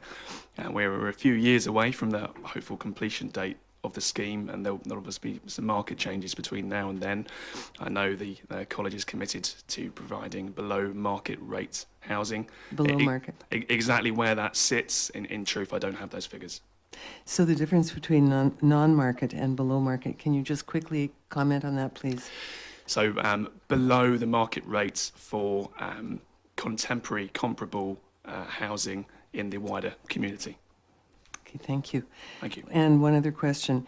These beds will provide housing for one family type, which would be single people, I'm assuming, not families of any Not kind. families. No, but we do Or have a married range. students. We do have a range of unit types, including singles, studios, quads, as well as accessible units as well. So that's how we're achieving a range of options for the student base. And I'm not criticizing, but no, just to be clear, no housing options for either married or family types. That's right. Okay, thank you. Thank you. Thank you. Councillor Patterson? Thank you, Mayor, and through you to the applicant. With this expansion of both the buildings and the community, will CAMOSUN be, in fact, expanding the security services, both in terms of the hours of service on site and the availability to respond, the number of officers that might be required? Thank you. Through your worship. In truth, those details are still being reviewed. What I can say with confidence is that from the outset, the student housing project has built in an on-site 24/7 student manager, and they are based on-site in the ground floor, in the eastern wing, if anyone's interested, and they will be on site to not only coordinate and comfort students, but also to manage and ensure that there is a guiding hand and a representative of CAMOSUN on site at all times. The security provisions is something we'll need to look at as a college. We've certainly had some concerns in today regarding security, but ultimately we will not be giving the students who will largely be mature students, I should add, the keys to the building and then leaving them uninitiated and without guidance. So the CAMOSUN in some form will remain a presence 24/7 on campus. Thank you very much.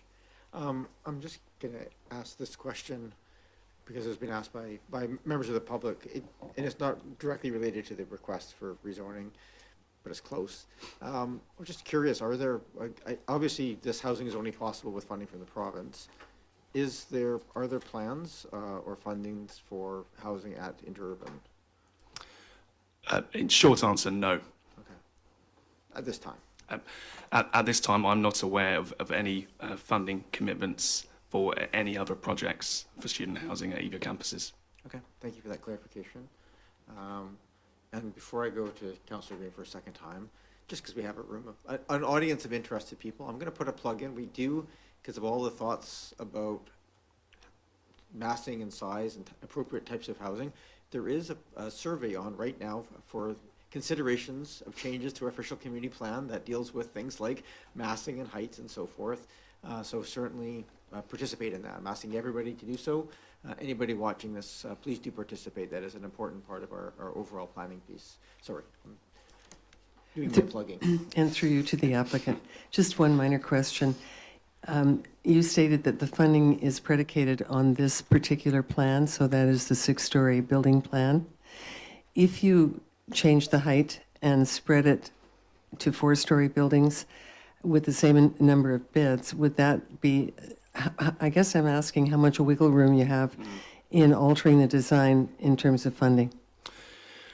Thank you. Through your worship, thank you, Councillor Green. My understanding is that any substantial change of scope, which certainly looking at number of unit types and floors would necessitate a full review of the funding of the project and at the very least a reversion to Treasury Board. Thank you. Do I have any other clarifying questions for staff or for council? Okay. With that, then, I will now declare that the public hearing is now closed. Now that the public hearing is closed, no further submissions or comments from the public or interested persons can be accepted by members of council. Please be advised that should council need clarification or staff opinion on issues raised at this public hearing or the information associated with the public hearing, council can request such clarification from staff after the close of the public hearing at the following regular meeting of council when third reading of the proposed bylaws are being considered. That meeting date has not yet been set. Just think that's, sorry, I may have lost my order of my sheet here. I believe we just need to motion to adjourn at this point.